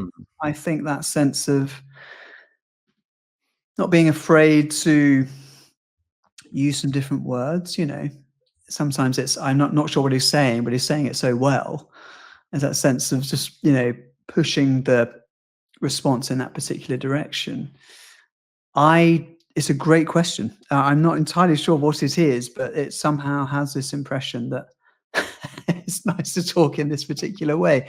But I think we've all got the access and the ability to speak in this way where we can be heard and using the sound in a much more effective way. That isn't just falling into this side of the Atlantic. I think it's definitely something that we can all embrace. I just think, Alex, it's something that just isn't taught, this stuff. Again, what we said earlier, you just got to be good, and you've got to be a competent public speaker, and there's no two ways about it. Just opens up this idea of not being able to jump into that particular saying or that sound or that sentence in the way that you'd like to. So why it's lovely with the British, I'm not sure, but I think it's lovely all the world over. If somebody is engaged in what they're saying, it's a lovely sound to hear. French accent's lovely. Your accent's lovely, Alex. Let's not gloss over this apparent point. It's just the way we attack things. I mean, you've got much more positive sound. You are not as apologetic, I would say. There's some of our British contemporaries are. So I don't know if this is true, but the story goes that Columbus, Ohio is where they send newscasters who have an embedded accent. So if you ever listen to the news, the American news, they don't have that Southern drawl. They don't have that, like, national level news. They train that out of them. And the story goes that they send people to Columbus, Ohio, because reportedly we have a very minimal accent. It's essentially like the US English is based in here in Columbus, Ohio. I got a couple of people on Quora and Reddit saying things about it. I don't know if this is true, but this is always what is said about Columbus, Ohio, is that we have Okay. almost no accent. Well, that's really interesting because I think if you look at um, British BBC newscasters or news readers or news announcers, as they used to be called, from the sort of 20s, 30s, 40s, and even the 50s, they've got a very clipped, received pronunciation, and you can really hear every single word. And there would be no regional accent at all on the BBC. You know, it'd be far too common.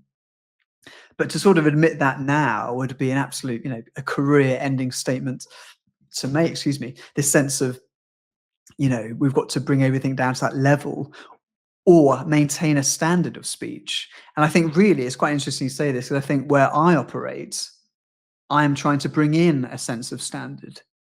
What Mm, has been sort of lost and washed away into a generic mush of everybody either sounding the same or operating where they would like to.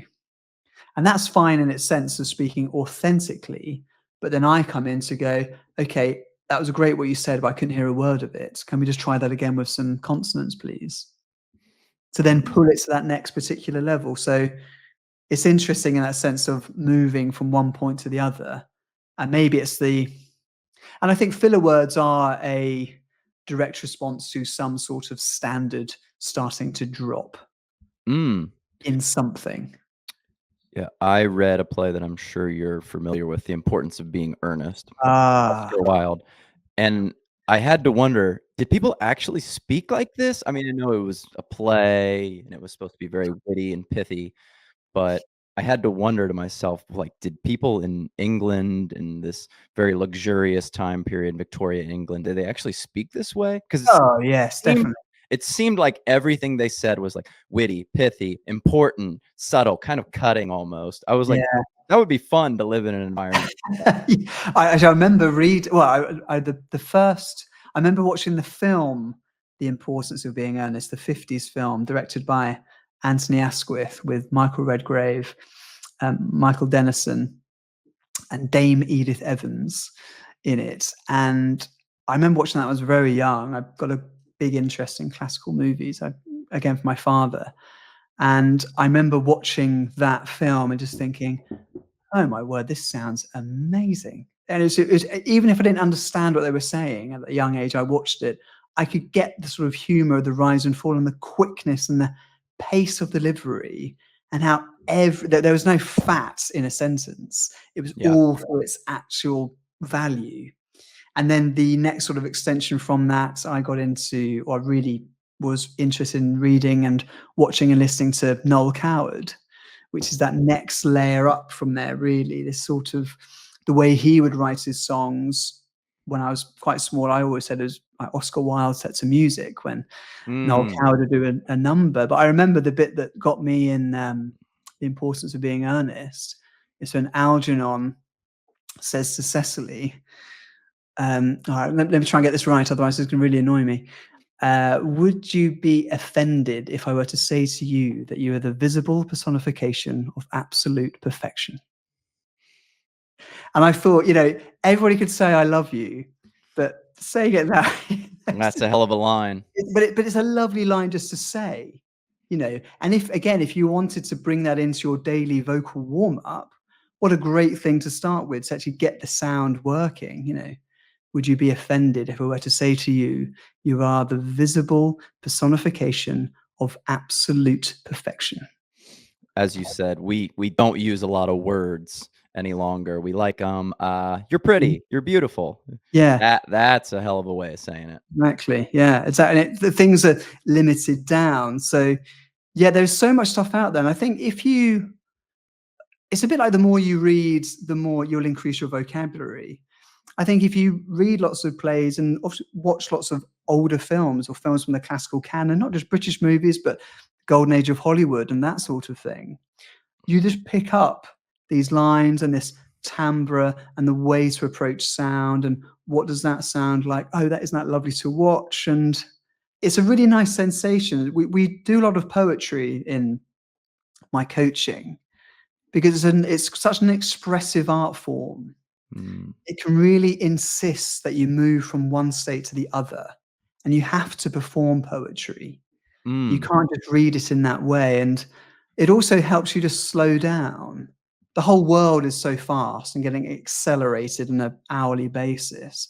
To actually sit and read a poem, it's almost like eating a piece of chocolate properly. You know, you take a bite, let it sit on your tongue, let it melt across your taste buds, and you can just absorb these new words. And if you see a word you don't know, look it up, Google it, or pick up a dictionary if you're old school, and just say, oh, okay, that's a nice word. What does that mean?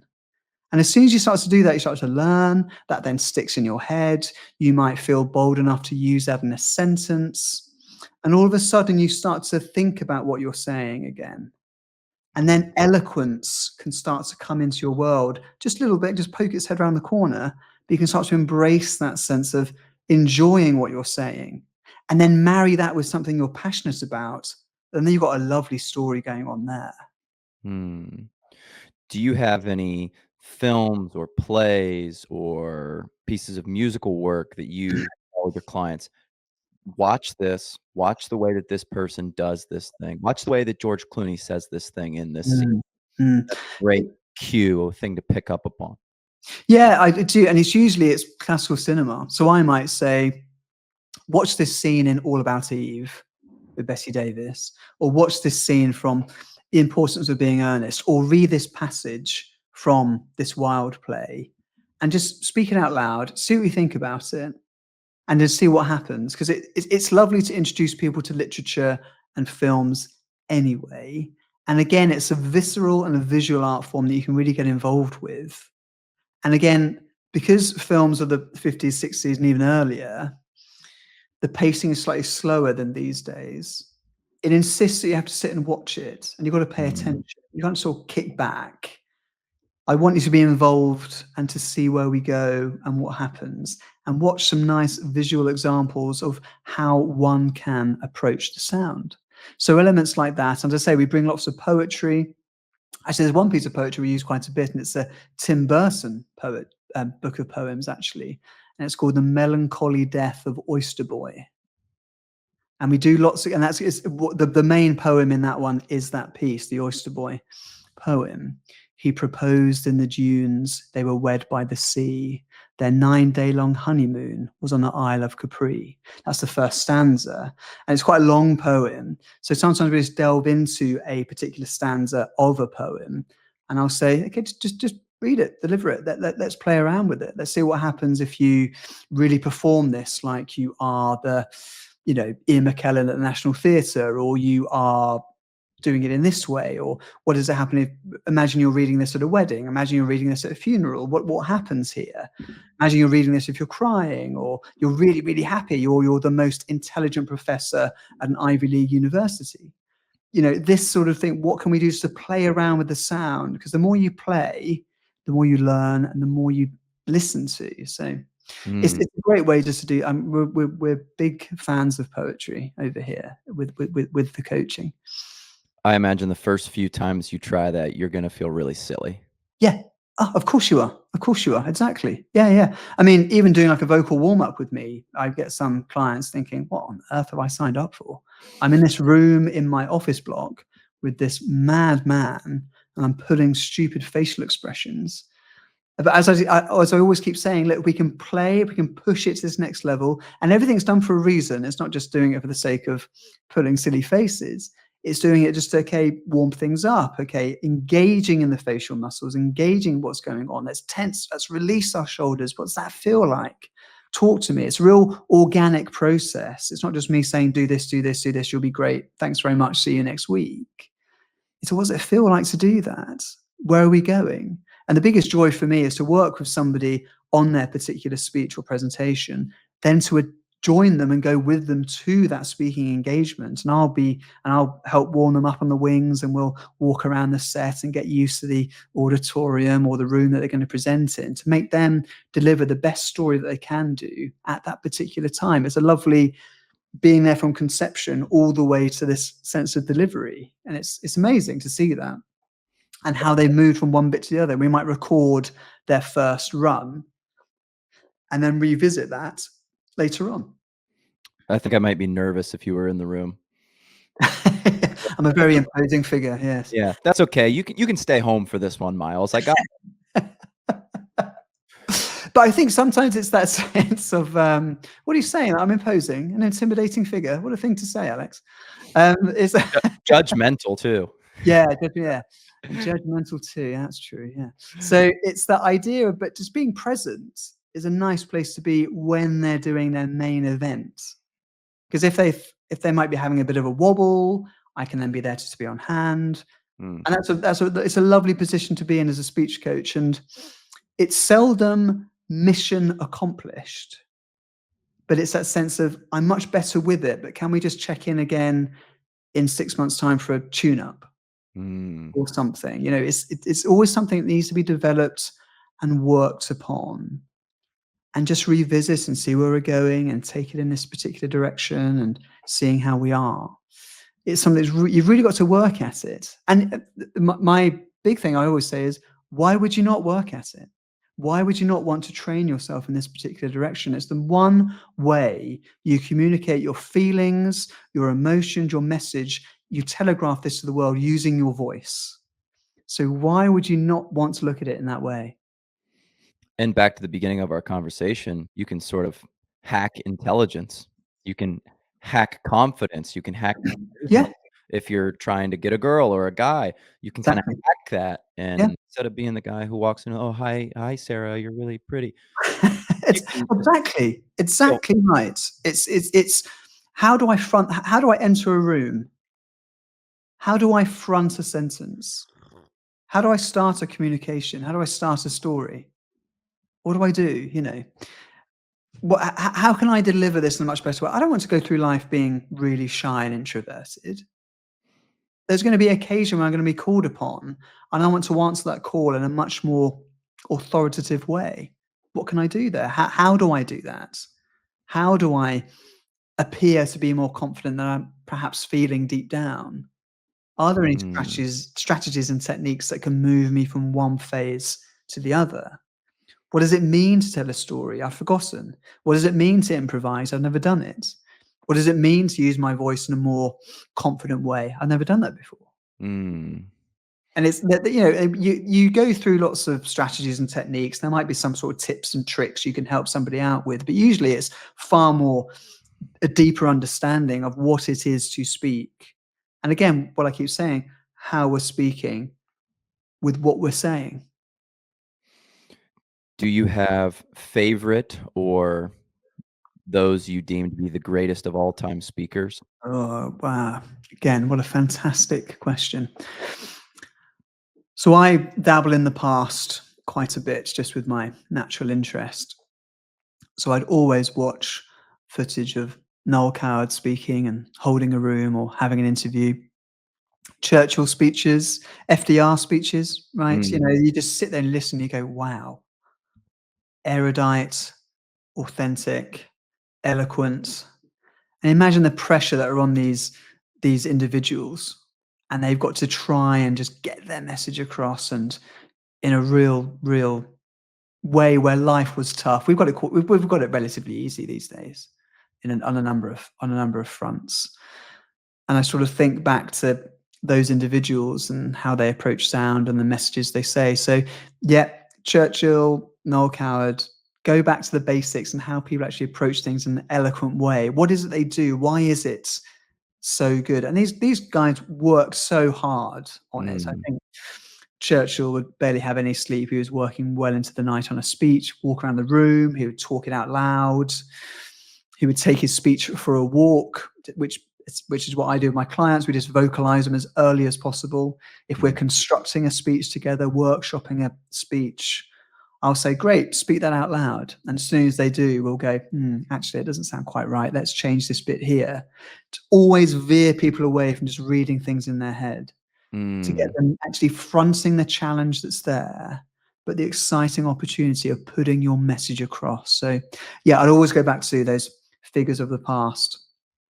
And fundamentally, what do you think those individuals were doing that separated them from some of the people we spoke about earlier in the podcast that are just sort of word salad? They can't get out their actual thoughts.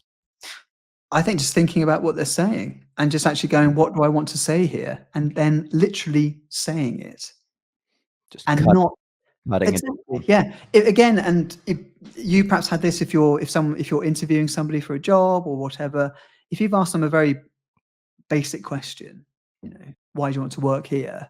And that person is then talking for 10 minutes, you might think, yeah, okay, I've got it. Yeah, fine. And sometimes it's because people don't usually cut people off, people do talk for long periods of time in that way. And again, the more they go along on that track, the more inauthentic it is. Because again, speaking for the sake of speaking is ultimately pointless. Mm. That's what I say about business communication. It's Ah, communication with a specific intent. yeah. Like, if you and I were in a bar, we may not have an intent. We may just want to pass the time and, as the Americans would say, shoot the shit. Yes. Whereas with business communication, there's always a specific intent. I'm sending you an email because I either need something done or I want to communicate a point. Mhm. And that's a significant difference that I see from business-related communication and just talking with your friends. I mean, jump on any LinkedIn status and you just think, Oh, I what hate on LinkedIn. exactly. That is pure writing for the sake of writing. That's pure sound for the sake of sound. And you just think, what is this? What do they want from me? It's the thought leadership piece. That's Oh, my yeah. least favorite thing in the entire world, and Yeah. it's unfortunate because I know some of these people, and I've done a lot of business with them, and I know the inner workings of their business, and I know some things about their cash flow and profitability. Yeah. It's like, you're just lying to these people. You don't know a lot about cash flow, and then you've written, 500 words about cash flow management. I was like, 3 weeks ago, you were asking us for money, like, you didn't Yeah. put that in the article. Which is quite funny, really, because again, you just opened up something. If you think back to sort of country fairs in America or something, or a barker on a carousel, step right up, folks, I'm going to change your word, or this sort of thing. Isn't that purely what those LinkedIn statuses are? It's a grift is really what it is. Exactly, yeah. You, sir, you look like, we've never met before, have we? No, no, no, never. That idea, and their brothers, and it's selling them hair tonic or I don't know, magic beans or something. So, Miles, my last question, it's a long one, though. Okay. You have someone, they're preparing for a speech.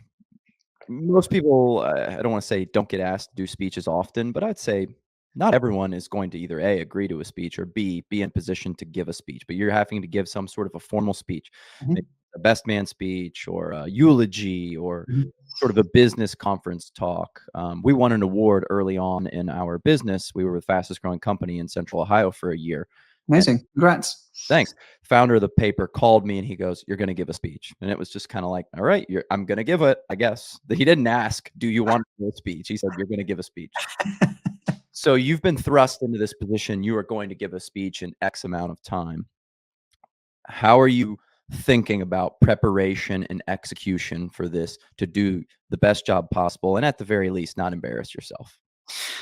So I start writing notes about what I'd like to say as soon as possible. Okay, that could be a bullet points, that could be a word, that could be a couple of sentences, just to start getting things down. Get things down quickly and early enough, and you can start to construct stuff. It's very hard to pull something out of somebody if they're about to do their presentational speech tomorrow. Mm, So the more you can put down, the more you can start to formulate these thoughts and formulate and find what the story is. Okay. Lots of speeches and presentations I work on with clients, we will go through about 4 or 5 variations before we get to the actual one which makes sense for them. To get stuff down as quickly as possible. Once we've got it down, let's speak it out loud. Let's start to self-edit as we're going. And also, the sooner you start to vocalize your lines, they just get stuck in your head a lot quicker. So therefore, you're not so reliant on the paper. You're not so reliant on the PowerPoint slide behind you. You suddenly start to embrace this idea of spontaneous speech, although you know what your story is. Okay. And that's always the place to be. Go on. how long? I know it depends on the situation, but is there a, "Hey, don't go this long," or be at least more than 2 minutes? Yeah, I mean, it depends. So take the prime example of a best man speech or a groomsman speech at a wedding. I'll always say 7 to 10 minutes is probably enough. It's funny you say that because right before I gave the best man speech that I gave, I don't know, last December, Mhm. to my friend Laura, I was like, Laura, how long should my speech be? And granted, I know how long my speech is. I prepared it, I've thought it through. She goes, 2 minutes. And I was like, okay, well, I'm going to be a little bit longer than 2 minutes, Laura. She goes, no. And I'm like, it's too late. I'm not abandoning 7 or 8 Yeah, minutes yeah. material, Laura. Well, the thing is, the speech is always going to be longer than you want it to be anyway, because there's pauses for effect, and there is interaction with the audience. That could be an applause or a pause from them. It's always going to be longer. Well, I Okay. guess that depends if you start to talk like this and then you just try to get the speech out. So when I met Max, he was Exactly. Yeah, yeah, yeah. So you it goes one of two plan to ways. go yeah, plan Yeah. to go 10 minutes and you end up going 4 and you look down and you're like, "What? It's over? Did I Yeah, I'm say?" done. Wow. Yeah. 40 seconds, a 10-minute speech in 40 seconds. Yeah. It can be that particular way. So it depends what's going on. But I would always say, and sometimes you're giving a time slot, and sometimes you might think, okay, right, let's just see where we go from here. So I will usually just say to my client, we'll just ignore the timing duration for a second. Let's just get back to some basic fundamentals. And then we'll do a couple of runs. And sometimes it will then fall naturally within the time frame that we're given, weirdly. Okay. And it's usually because we're consciously aware what's coming and where we're going. But with an idea of a time frame, it does start to veer you away from just filling the sound for no particular reason. Mm. Okay, so you've written it down, you've kinda Yep. taken your gut instinct, Yep. put some things onto the paper, Yep. you've kind of fit into your time slot. Yep. Now you've started to practice it, you've Yep. started to cut down things you like and don't like. Mhm. Where do you go as you're getting closer? What are the day of techniques, things along that line? So we will be doing, so with this client, I'll have introduced them to a vocal warm up, which I would ask them to do on a daily basis, Well, just to really start to bed in these new attractor states, look at a new habitual way of thinking when it comes to your voice. So we're sort of working on the craft before we start to look at the artistry. So the craft is sort of building the script together. The craft is looking at how mm, the voice works, how we're standing, our focus. Artistry then comes in those rehearsals and dress rehearsals ahead of the actual event, where the individual clients will just present to me, and I'll say, right, let's run this. Let's run this about 3 or 4 times in this 90-minute slots. Okay. And so because it's quite a labor intensive process, we might only get through 3 runs or 2 runs. Okay. But we'll just keep doing it, and we'll get to a point where it's everything's stuck in their head much more than it is. So again, they are not so shackled to the script, because I think for speakers, they get sort of quite, you know, caught up into what they're particularly doing. And I always try and shackle them away from the scripts, so they're not so worried about it being a memory test, but more of a story. so when the person is giving their speech, will you have them have note cards? Will they have a lectern? Will they have something that they're going to look at and reference? Or do you try to get them to the point where they don't need that? I mean, the ideal is always to be off copy. Okay, I think that is always the best place to be where possible. When you say off Now, copy, that means totally from the yeah, brain? so it's all up here. Now, when I did my wedding speech for my wedding last year, I had paper. I had paper in my hands, but I had run over this script so much that I knew the gist of the story. I knew the landscape and I knew those signposts of where I wanted to go. This was almost just to keep me on track, if you like, because when it comes to a wedding speech, the stakes can't be higher. And I knew it was going to be the most important speech I was ever going to make. And I was nervous. Of course I was. Okay. Because the stakes were so high. I wanted it to be good. You seldom get the opportunity to talk about the person you love in front of your nearest and dearest. A room full of people who are on your side, people you have invited specifically because you adore them, for you to extol your love about the person who's sitting next to you. So again, I wanted to have something there just to reference, but I was almost delivering it off copy anyway, because I'd been through it. That was just really there as a bit of a comfort blanket, if I'm being honest. And I'm fine with that. But I think this sense of having it off copy theoretically is a good place to be, because that encourages, as I said earlier, spontaneous speech.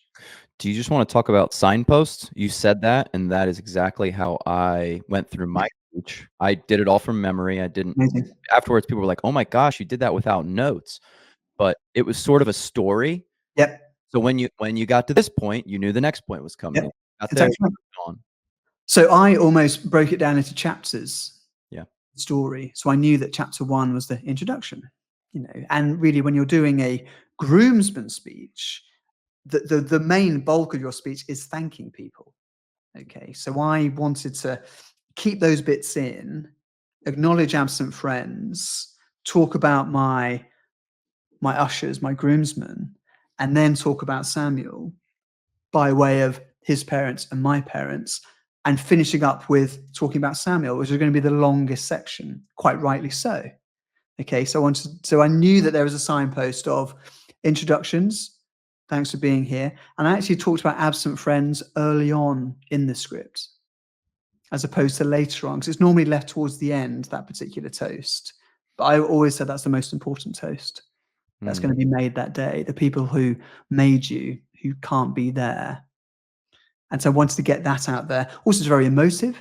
You're never quite entirely sure what's going to happen on the day. But I knew if I'd rehearsed my speech and made it spontaneous, I would have taken some of the stuffing out of the emotion because I would have vocalized it a lot earlier. I think spontaneity might scare people, that I'm supposed to ad lib a little bit in the middle, Miles. I don't know about that. Yeah, quite, quite, but the thing is, we are improvising now, you and I talking. So it's not an abstract concept. We do it all the time. And sometimes you might get an unexpected laugh on a line, and you may feel bold enough to then react to that. And Mhm. again, that's quite a nice connection because it brings you closer to your audience. It breaks down that fourth wall. And it's much more, again, as a conversation. But Yeah. yeah, you're exactly right. Spontaneity is terrifying to somebody who is terrified about speaking in front of people. But Mm. it's something that we can work towards and get to that point. That's why I say it's a long bleed process, this stuff. It's not done in 2 or 3 sessions over 6 months. Could be anything up to a year, could be 18 months. Okay, 5 minutes till I go on. Miles, are you ready? Are you ready to go? What are you thinking about right before you go in to give this speech? Why am I telling this story? What's the what's the point of this? That North Star. There has to be that, yeah? You've got to have something to aim towards. Mhm. Make it something. Veer yourself away from, I'm doing this because I've got to, I'm doing this because I've been told to. That North Star, as you say, is the place to aim towards. Okay. That Mhm. particular idea, why am I telling this story? What's the point of this? And I'll usually say that to somebody if I'm working with them in the wings. Okay, you got it, great. What's the point of this? It's XYZ. Great, you got it, go. And away they go. Mm. Because at that point, all the sort of strategies and techniques we've talked about, or how you're standing, how you're looking, we've sorted out the craft, the artistry, and how one can access the performative state. How do I step out of just talking into performance? What is that step to get there? And we would have worked that out as we've gone through our course. Okay, mic's in my hand. It's time to do something with it. Do you have any breathing techniques, any self-calming techniques? Is there something that you like to say in the beginning to get going and get rolling? I always find it easier once you say a couple of sentences, you're like, "All right, I'm going now. I'm I'm in." in. Yeah. Yeah, I'm in. So before they would have gone on, we would have done some sort of tension exercises. We would have ridded any tension from the shoulders, from the face, from the tongue, made them feel a bit more connected to what they're saying, make them feel much more freer and much more wriggle room for them to access what they're actually saying. Okay. Mm. So it's not so insular, it's not so close to their chest, it's more booming it out there, pushing your story out to that particular point. They know what that opening line is. They know they're going to take a break before they springboard into that line. So again, it's just burying down into that. I might just say, what's your opening line? Hello, good morning. It's great to be here. Great, excellent. Go. And it's just remembering what that is, because once the sound has started and they've broken the back of that particular opening sentence, as you say, you can then get into the rhythms of where you're actually going, and then you're away. And remembering that you've got to engage in your story to be an engaging speaker. The audience aren't judging Alex, the entity. They are watching and listening to the story that Alex is weaving. Mm. Yeah. So we're not just sitting there looking at Alex going, okay, Alex is the entity, has got a beard and a mustache, and his cap is on. We're not doing that. And sometimes it's very tricky to break down that particular sense of reasoning. Take the focus off of you, the entity, and readdress it into the story that you're telling as Alex, the storyteller. Mm. There's a bit of a tricky concept to get your head around that one, but once you've got to that particular point, then great things can start to happen, because you can go, okay, what is my story? Why am I talking? How am I standing? Let's look at some craft. Let's play around with some artistry. Okay. I might walk around the room talking about my presentation in a workshop setting. And sessions with me are geared as workshops, rehearsals, one-on-one, just to play around. I might suggest something that might just not work for that person. And then me as a coach, I've got to go, okay, that's fine. Let's try something else. There's no point laboring a point that's not actually going to work, where I can't see a visible endpoint to this particular strategy. I've got plenty of other things we can look at, and we might actually get there via a different direction. Are there any things in terms of body language you're looking to avoid? Obviously, we want to be confident, but is it the bobbing? Yeah, fidgeting. Yeah. So what does it mean to bobbing, tapping your foot? And how does this happen? It usually happens from an unstable footing. Okay. You usually see lots of people go up on stage and they have their feet close together, or they've got their feet crossed over each other. Makes you quite unstable. All you're going to do is just start to wobble. You're going to start to fidget. So we always look at how to ground ourselves a bit more, not to be a statue, but how to just really feel a bit more comfortable in a more neutral position, a more neutral stance. What does it mean to feel grounded? What does it feel to be anchored a bit more to the stage? Because otherwise people do start to fidget, and that just means they'll start to move for the sake of nerves and not for the sake of it being relevant to the story that they're trying to tell. So again, your audience is going to sit there and think, why is Alex walking over there in an ambling fashion? Oh, I think he must be nervous. Oh, I think he's walking away. Because lots of people then start to walk away from the mic or walk away from the audience. Sometimes they might take 2 steps back. And that, from an audience perspective, can look quite strange. You might think, oh, okay, they want to walk away from us. What's going on here? There's a lot different of a delivery if you're behind a lectern, mic is stationary, versus if you get to walk around with the mic. Yeah, That's very much so. the last one I gave, I could walk with the mic, and I think I felt confident because I could kinda just walk around the stage a little bit, turn to my left, talk to the audience, turn to my right, Yeah. and it was a lot more comfortable, I think, than just, like, behind a lectern right in front of the mic. But sometimes if you're a low status, nervous individual, having that lectern there can sometimes give you a nice sense of energy and, oh, gosh, this authority I've got here, I can really relish this. I Right. can start to feel this sense of what it feels like to have this power, relish this sensation. Another point I always say to my clients is, don't ever forget the biggest ace up your sleeve when it comes to presenting. You know the script, your audience doesn't. I was It gonna is not ask a memory test. I was gonna We're ask, not reading it along with you. what happens if you get halfway and you go, shit, I don't know what I'm supposed to say next." So if you don't have your notes, I mean, that's a really good question. And it's one that doesn't have a complete direct answer, because it's that there isn't a one size fits all approach to that.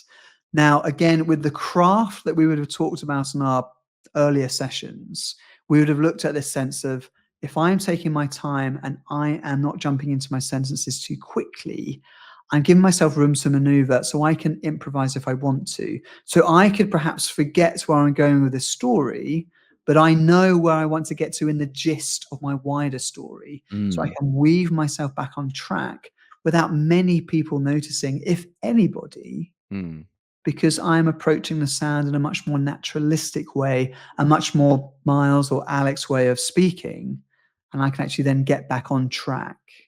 So as long as you know the gist of your story, so I say keep writing these notes as early as you can and think about what the story is. You know the gist, and again, your audience doesn't. And that's a magnificent place to be, to relish that sense of authority.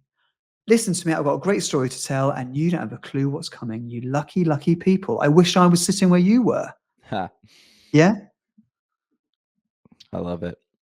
Well, Miles, I think that's fantastic advice. I really appreciate you. Some of the things that you said I got written down here are going to definitely stick with me as I go on through my speaking life, but also hopefully my podcast. Maybe you'll listen in 100 episodes from now and go, wow, that's so much better. Good thing I gave him some advice. I look forward to it. It's been a great pleasure, Alex. Thank you so much for your time. All right, Miles, go England.